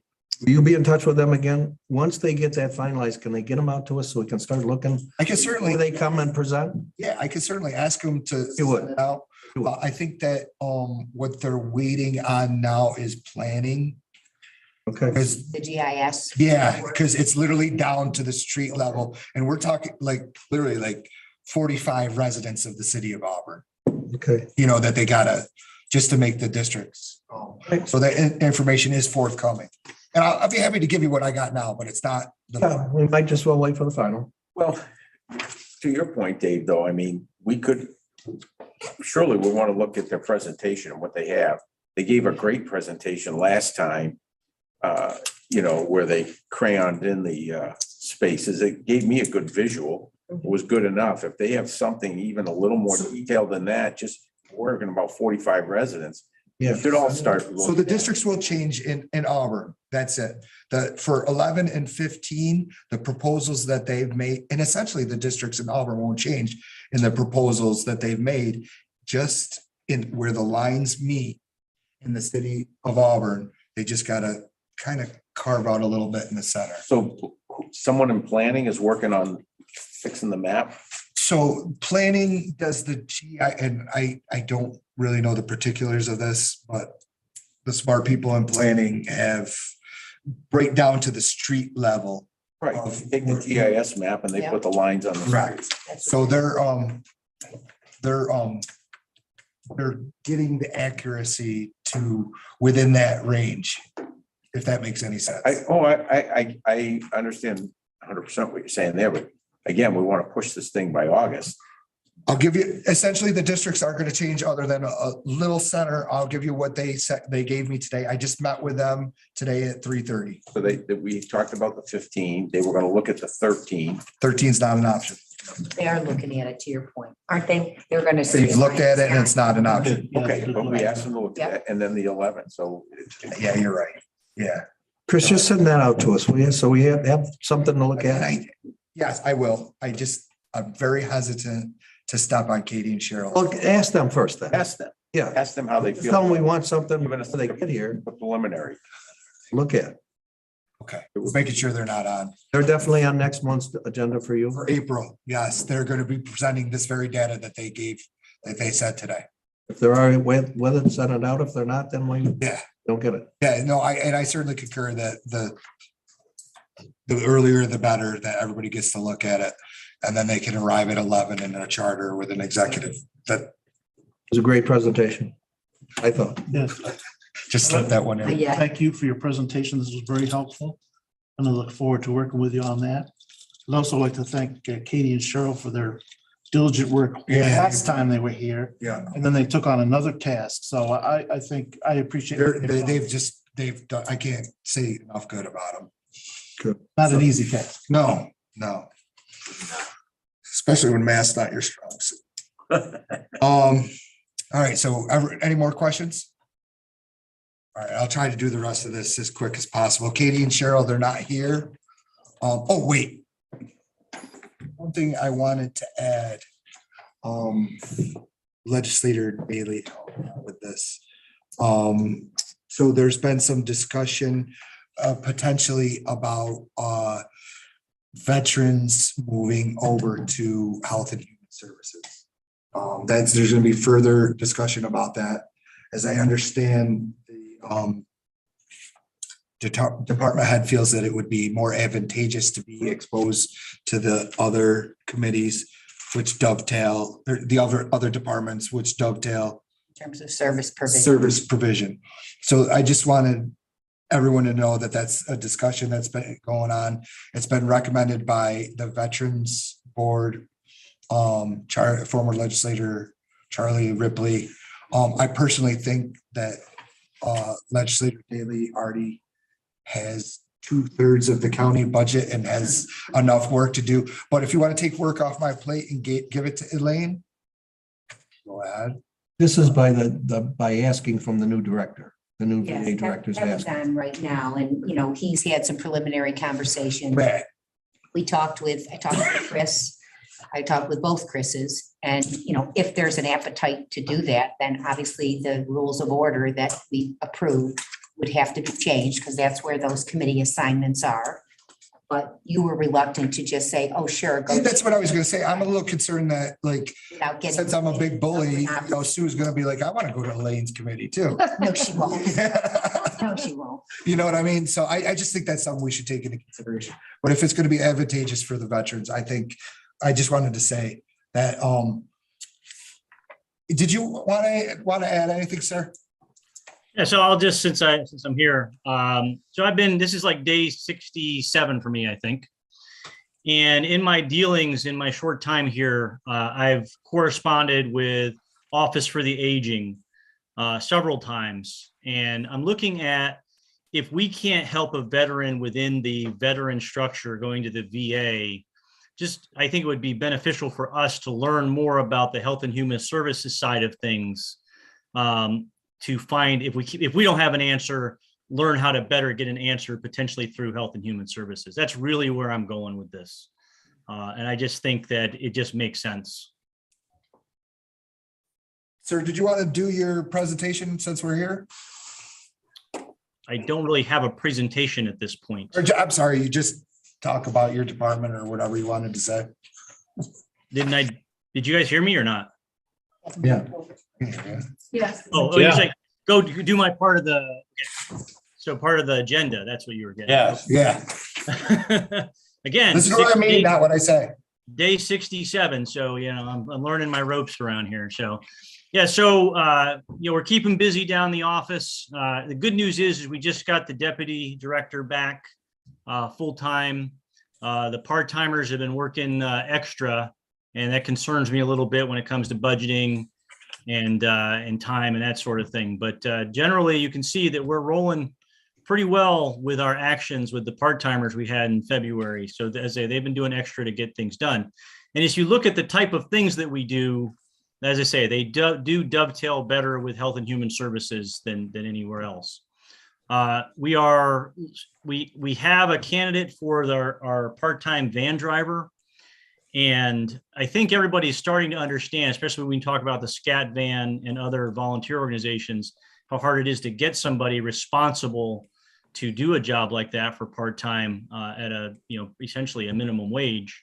So I had someone in my office today to do an interview, and if we don't get anybody else, I'm probably going to pick them and have them in process next time around. I think it's on the 21st is when that starts. So I say we're moving along. I'm learning how to, as I like to say, kind of fly the plane, some of the particulars, and I'm looking forward to doing good things here in the future. Thank you, sir. Any questions for Mr. Swab? Yes. I had a question. Hi, Kevin. This is Legislator Kerr. I saw in your report the transports to the Syracuse VA, and I was just wondering if there were any medical services like we could bring in-house here to the community so that people can get service here versus having to go to Syracuse. So the VA has the community care program, and I have used that myself before. And it's a decision by the veteran. I mean, we don't get involved in their care decisions. They say we have a appointment in Syracuse. We take them to the appointment in Syracuse. So I mean, we could start screening that a little bit more, but some of these are older veterans who are kind of set in their ways and they like going to the VA. I can give you a perfect personal example that happened to me a week or so ago. I found out that I have a hole in my retina, which probably sounds bad, but I'm doing okay. And I had to go back for a follow-up to see the specialist, the retina specialist. So I went in and they looked at it. They confirmed I had a hole in my retina. And they said, well, you've got a little bit of fluid leaking there, and we can do something about that today. And it was not on my agenda to get a laser shot in my eye. But just down the hall in the VA, they have a place where you get a laser shot in your eye, and it helps to fix the hole so it doesn't get any worse and potential cause a retinal detachment. And I think that's one of the benefits for some of the veterans going to the VA. It's kind of a one-stop shop once you get there for your course of care. Again, I've also used the community care. I won't tell you what for, it's kind of, well, it's after dinner hour, but you can get the idea. But it's up to the veteran to kind of bring that back into the community in many cases. We can try and recommend it, but as I said, a lot of the veterans are set in their ways. Thanks. I just didn't know if they were seeking care outside the community because we didn't have the services here to some extent, or I definitely appreciate your comments about having a connection to that VA clinic and Syracuse and wanting to go there for more comprehensive care. So I think a lot of them are just, they've become comfortable using the VA system. I know the VA healthcare system got a bad rap many years ago, but as I said, I've been using it for several years, and actually my wife has been using it as well. And we've been generally pleased with it. Thank you. Any further questions? No. Thank you, sir. Thank you. All right, so we'll try to get back on track here. Katie and Cheryl, they have no updates. Sheila, I believe, is on. Maybe, no, or is that Amanda? Just with Sheila's. Chris, what about? I do see it, her name is on, but I'm not sure. But she did submit a report. She's going over some of the county policies. We're looking into getting those updated, as well as kind of trying to keep track of, on a yearly basis, making sure that each one is being looked at properly, so that if there are new things the county is doing, that we are updating the policies that go along with it as well, and kind of trying to make a comprehensive policy manual that can go out to new employees, where more people are aware of the county policies that we follow. Thanks, Amanda. Yep. Chairman Gould. The appointments, did you skip the appointments? We did them. Where was I? You were one of the appointees, so you probably didn't vote. That's probably it. Okay, thank you. Sorry. And I'm pretty sure, right? No, we didn't. Did the, yeah. Yes, we did them. Pre-charter, okay. Yeah. I suck all the air out of the room. Thank you. Sorry about that. All right, so thanks, Amanda. Unless there's any further questions for Amanda. Okay, Mr. Palermo, I see you have no updates, but you have a couple resolutions. I do have a question as well. Is it the pleasure of the committee to have a resolution prepared regarding veterans and health and human services, the amendment to the rules of order for next month? Or, I mean, you guys are oversight for the rules of order, so do you want me to prepare something? Do you want to take them? So I don't know. It's up to you guys. You know, like I said, I kind of feel like you're getting the bad end of the stick, but if it benefits the veterans, I'm behind it. But from my perspective, Mr. Graham oversees health and human services. I'm happy to make government option order and HHS. Well, then, yeah, I'm all good with it too. Selfish one. Sorry, Lee. So let's just do like a straw poll. Who wants to proceed or who needs more time? What if I have Let me rephrase that. Who wants to proceed? Liddy has a question. Okay. Is there any, and I guess I have to apologize for being a noob at this point, but is there anything of detriment to the veterans for doing so? I don't think so. I would defer to Chairman Gould and Legislator Strong on that. As far as. Yeah, will they lose any funding? Will they lose any rights, any grants, anything? No, I don't see it. Except for having the coolest chairman on the legislature. They will. Oh. All right. That's a good question, though. You wouldn't want them to inadvertently lose something by changing. I think there's a lot to gain from. Well, there might be. It's a good question, though. Yeah. It's just a matter of how this If I body could wants speak in. to oversee them. Okay. So there's no impact to how, their budget. Hold on, Mr. Schwab. As soon as they're done, we'll recognize you. Everybody? Yeah. Good. Okay, Mr. Schwab, go ahead. Yeah, so I'm not in a huge hurry for this. As I say, I'm new to this and you're absolutely right. I don't want to mess something up, but I wanted to bring up the idea so we could at least start the process. Maybe we don't want to jump next month. So let's take some time to think about it then. Excuse me. Okay. All right. If you're comfortable with it, Mr. Palermo, let's give it a little bit. I know you're anxious to jettison. Well, no, I mean, I can prepare it, and if your committee votes it down, that's okay too. I just didn't know if you want me to have something for next month. No, I think we should just let some people digest it a little bit. Okay. So we'll bring it, and then if there's a flavor next month, we'll bring it forward. Does that sound good to everybody? Yep. All right. Don't everybody respond at once. I Agree. I'm not on the committee, but yes. All right, Mr. Palermo, did you want to take us through, you got two resolutions, it looks like. I think I would entertain them as a bundle unless people want them separately. I'll motion a bundle. So Legislator Kerr made a motion to do GO 1 and 2. Is there a second? Second. Mr. Petcher, okay, discussion on GO 1 and 2. Did you, Mr. Palermo, did you want to say anything about that or? One, any conversation, I still, I would prefer executive session regarding some of our contract negotiations, which will certainly impact the structure of the office going forward. And then, of course, GO2, I don't know what the, that's. No, Just to but you're confirm not though gonna. that everyone not gonna- got the revised version of that resolution Yes. today. That Okay. has the numbers in it, right, Amanda? Yes, I just wanted to make sure that you guys were aware that's the one that you're voting on. One or two? I don't have. Two's got the numbers. Chairman Gould has a copy. I'll get it. Do you want to see a copy? Just put the numbers in. Oh, all right. Yeah, we It come is to. on the screen if you need it. Do you want to see that? Oh, you're not on the. No, but I tried to print out, give you free tickets for. So any further discussion on, yes, legislator McNabb Coleman. Yes, I have had the pleasure of working very closely with the county attorney's office. I understand there's been a lot of struggle and trials and tribulations, and you are surviving in that office. I've spoken with Mr. Palermo.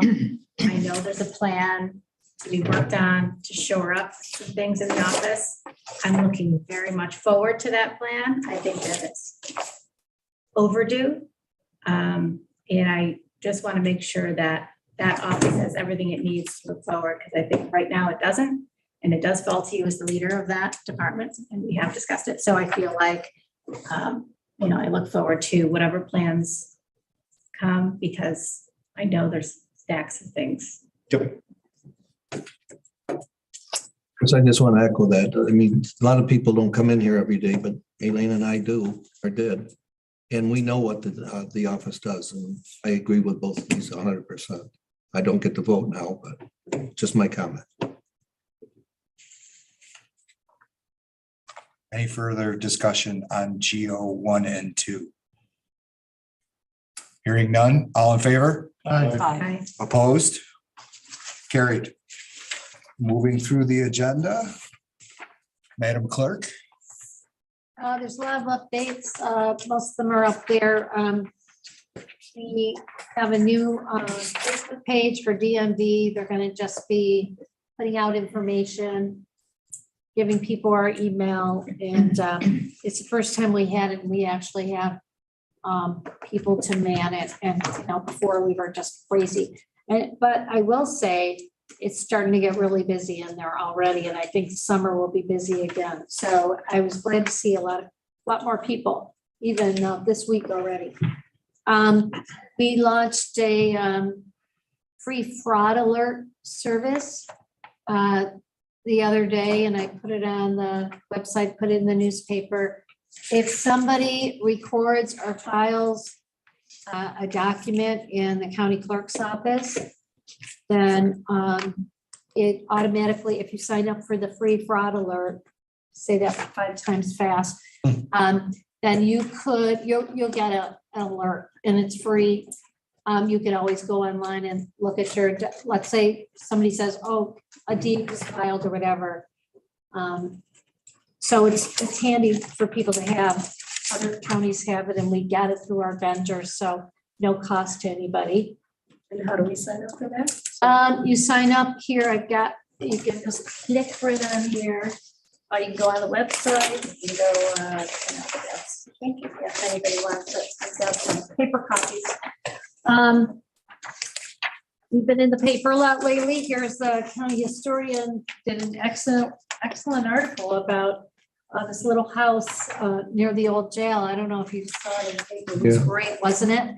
All the different places they found information about it. It was just fantastic that they found that. And they had the photo there.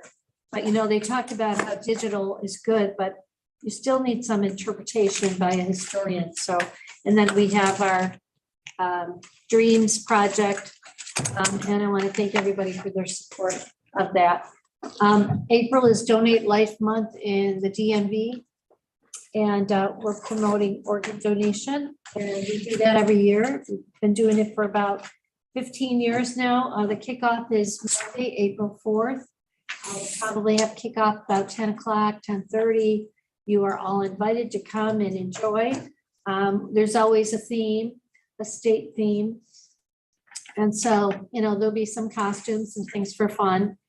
And, but we have more than, I think, 54% of people that are eligible to be an organ donor, and our county is over the 50% line. And I can't tell you how much it means to me, because we started out at something like 12. I'm not kidding you. So every year we get a ton of them. So that's good. Our 4 departments are just about done with the user space needs survey. We found blueprints of the building, which was helpful. I guess they were looking for them. And this morning I met with Julia Foster of CEDA, the new person. And we had great conversation, and she's, doing some outreach, and she seems like she'll be really effective there. So, yep, I think that's about it. We're working very hard with the First Student Bus Company to try to keep school bus drivers, do everything we can to help them get certified so they can be school bus drivers. And I think that's about it. Thanks, Sue. Mr. Chairman? So is there an age limit for our own donor, organ Organ donor? donor, I think you have to be 18, but when you come in. for your I'm talking permit- about the high end. Oh, the high, no, No age no, limit? no, you're never too old. You could do it. I've got it on there, just so. I just wonder if they took it off. No, I'm just kidding.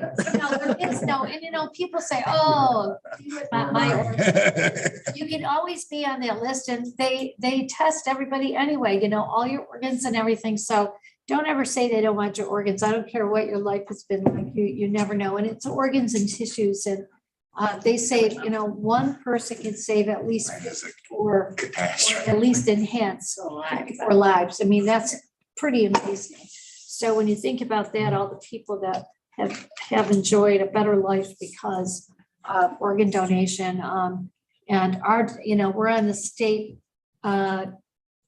team to promote that, Shireen and I, and we do a lot of work towards that. We work with everybody in Monroe County. I mean, it's this big effort every year, and it really does make a difference. I feel really good about that. Thank you. Sorry. Yes, Lydia? Do you, does living donor align with the donor month? And so I would like to tell you that I support the donor program.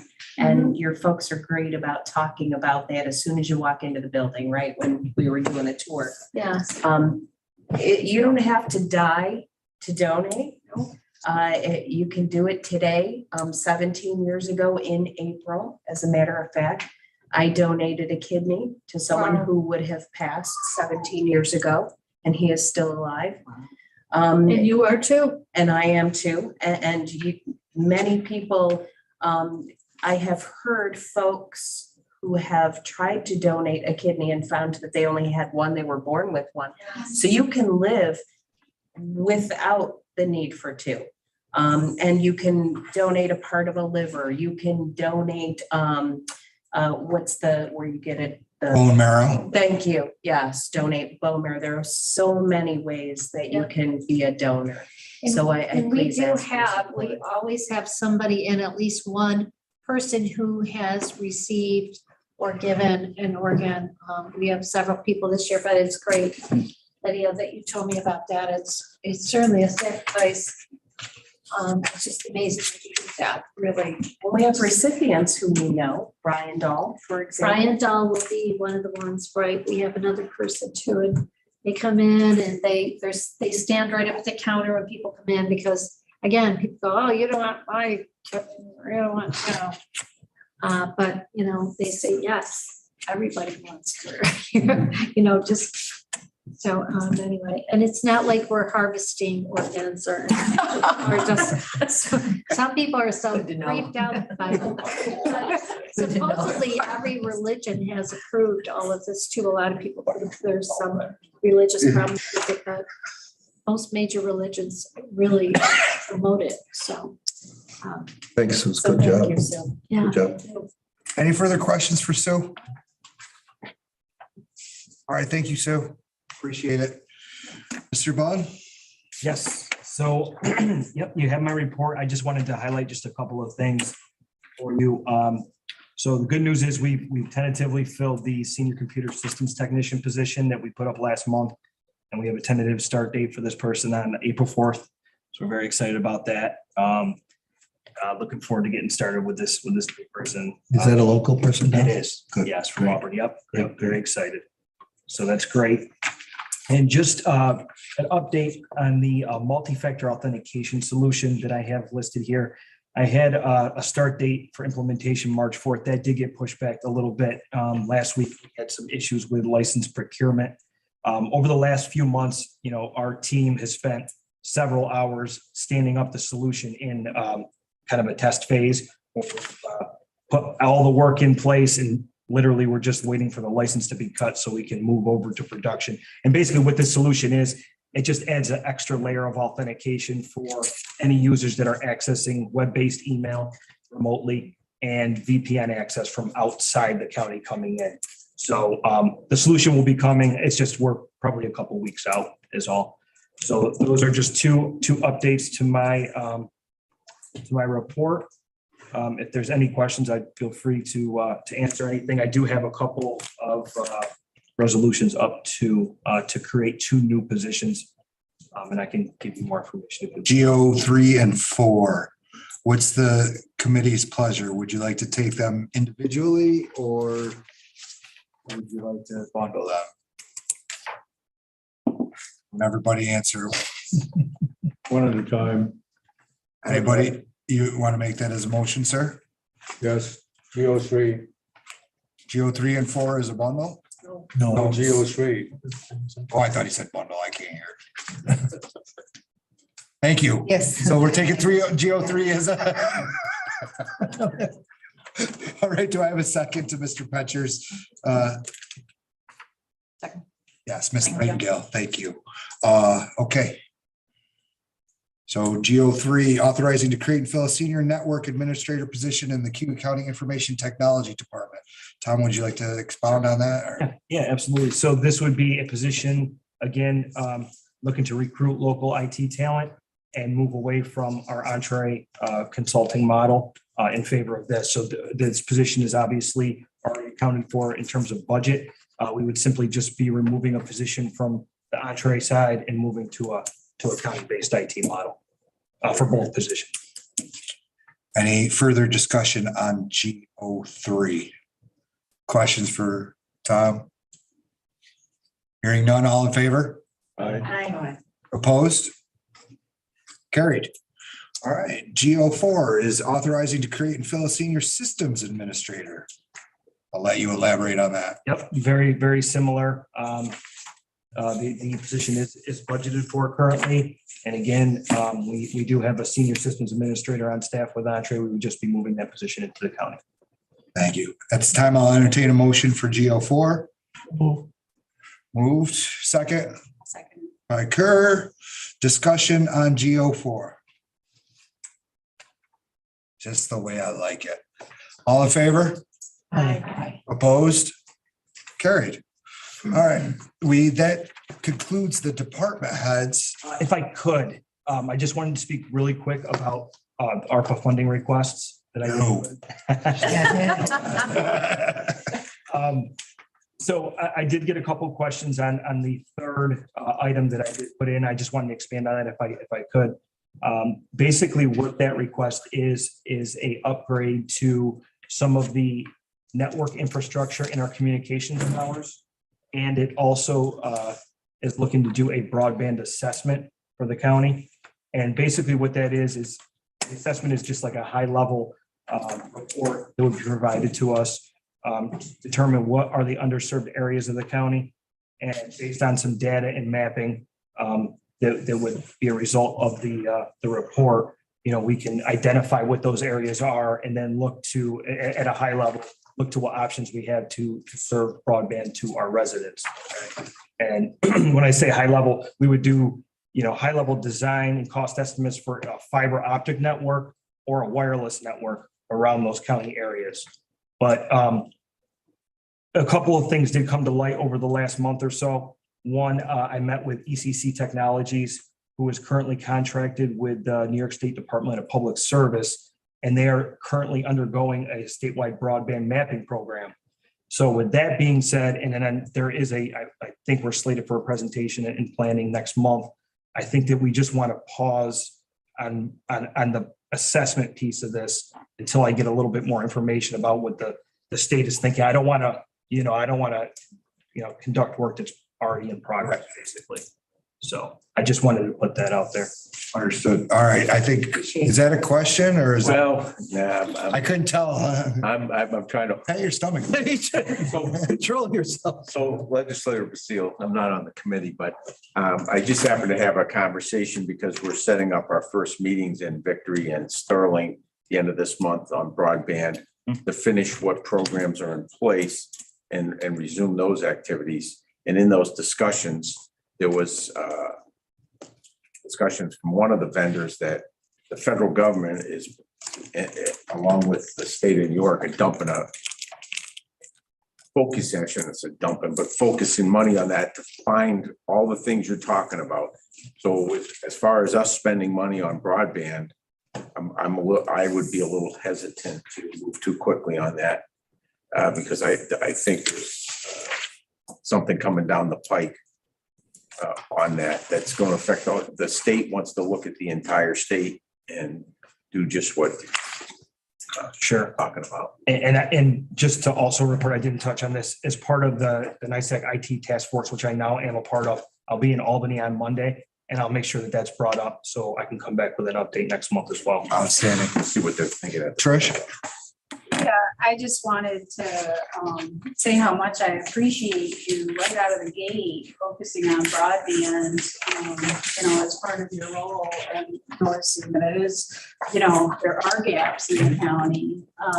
And I think having you in this position to be able to work with us as regional planning presents the plans and help us think through our next steps on that is going to be very valuable. Because as you said, there's funding out there and there's assessments being done, and we will hopefully have an opportunity to be moving some things forward. Sure. So with your expertise, it'll be good to have you there for us. Very much looking forward to it. Tom, I'm looking at number 3 request right here, and I'm all about the broadband. I agree with everything that's been said, but when we're talking about these 14 towers, obviously that's the 911 folks, the sheriff and the highway. Are we delaying any upgrades to those folks' systems? So to the systems, I would say no. To the assessment, they kind of got packaged in together as one proposal, but I can provide clarity on that after this as well. But I would suggest moving forward with the hardware and upgrading the hardware within the communication towers, but shelving or pausing on the assessment until we have more information. So of your proposal number 3, instead of it being 350 or whatever it was, it would be a different dollar Yes. amount Yeah. that you could By update? 20,000. Yes. Okay. Yep. All right, so that turns into whatever you just said, from 3 something. Right. Okay. Yes, sir. Chair, so, and that would be good to do. I'd like to see that separated.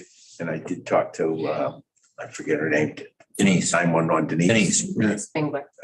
About that. And I asked her to send me a list of all the tower locations, the age of the tower, when they were maintenance, we move on these things that it's good to know a little bit of history about what's out there. If there's a map that shows, that pinpoints them, so we know where they're at and where, that's an internal thing we should have for our 911 versus the broadband in general, which is obviously we'd like to see all our residents be able to have access to it, especially with what went on, but I'd like to see that separated so we could move forward on the towers and what's going on there. Trish? Just to speak to that, I would love to see that map as well for the tower locations. And I just wanted to ask you, at one point there was a rollout of shared cloud-based document system that the legislature could use. Is anybody using it? I know I'm not. Oh, in terms of Dropbox? Yeah, Dropbox. Yeah. And I wonder if some of this stuff could just be Dropbox so that Absolutely. we all have access to it and can easily find it. What did they used to call that? Ledge docs or something. No, there was before. Yeah, Before. I couldn't remember. Yeah. The other day. I don't know. Some of the prior department heads used to say that it's in your. The box. Thank you. All right. Any further questions for Tom? Great job, Tom. Great job. Thank you, sir. Of course. Did you have anything you wanted to add since I cut you off last time? No, the only thing is, in terms of the Dropbox, I will work with Amanda. I know we did set up the share, and I think she's been updating it, but I'll just double check. Yeah, everything is in that Dropbox, but I do think maybe finding it and locating it on your computers, we could probably do a little instruction. Ledge Drive? Yes. He's talking about the ledge drive? I'll tell you. It's a cloud-based system so that you can access it anywhere. You have an icon on your desk. Fancy. Start using it for. My Used icon it, doesn't work. it's- I do it under my folders. Yeah, I got kicked out. All right. Used it and it's Yeah. successful. So one more. You all good, sir? Okay. Yeah. Any further questions for him? Can I ask just a quick one? It's nice to be Oh, come on. Did you get an updated map on the gaps that are currently in the county? Well, that's part of the broadband assessment, the ECC is. Once that's completed, us as a county and the public will get a portal they can log into to see those gaps. We don't have those yet. What did we get that was previously done? Steve Lynch sends something out, Okay. but there was something that got sent out. We thought it came in December, but it came after. Right. I'll send it. We'll send it to you. It'll just give you a little bit of information, and I wanted you to be a part of it. Yeah, thank you. So just so you're aware. Thank you. Any further questions? All right. Put the tennis ball away. We got one more resolution. GO5 is approval of revised SUNY capital request plan resolution. What was that, Chris? I didn't. GO5 is the approval of the revised SUNY capital request. It's for community college.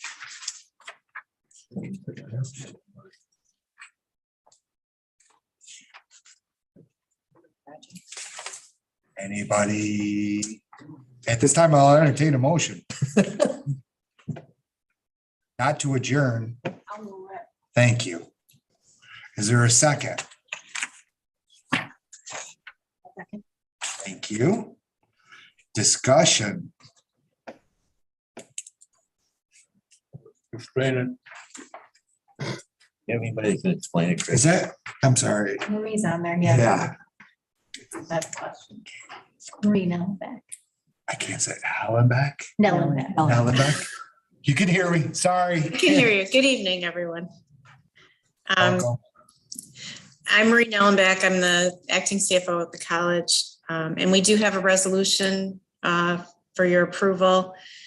Back in late fall, you had approved a SUNY capital request resolution for the college.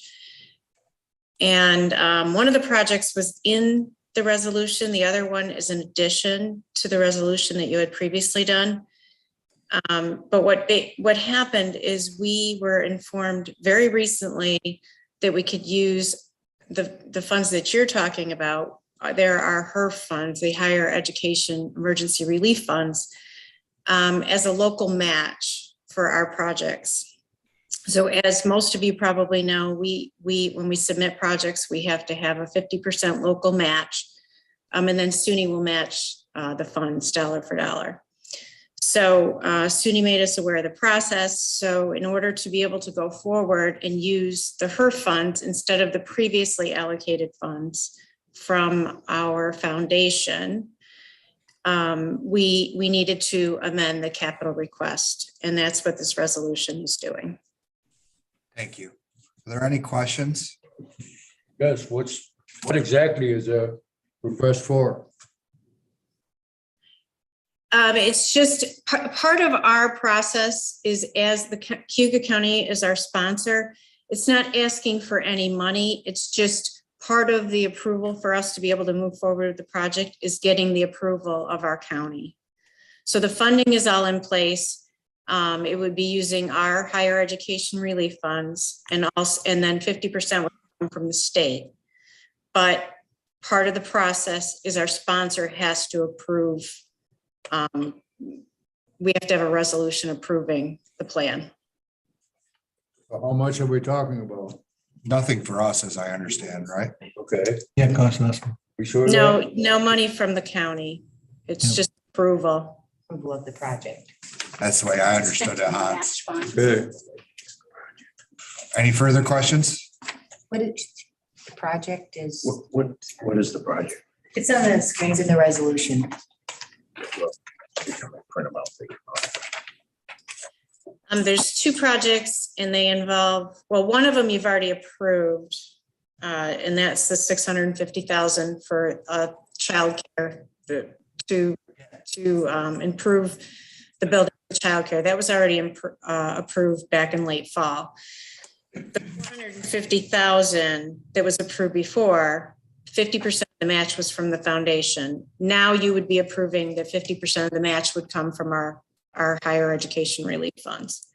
They're And it's an HVAC project, and that's why it qualifies to be able to use CARES funds, because you're improving the safety and ventilation at the campus. That one is for our library area. The other one is for the gym area. Same thing, it's an HVAC project, and it would be 50% CARES funds, her funds, and 50% state funds. Any further questions? Any further discussion? Thank you for the update. Not her. I know, I was wondering why you were looking at me. All in favor? Aye. Opposed? Carried. Thank you. Thank you. Thank you. So you know what to do. Third. All in favor? Aye. Pleasure doing business with y'all.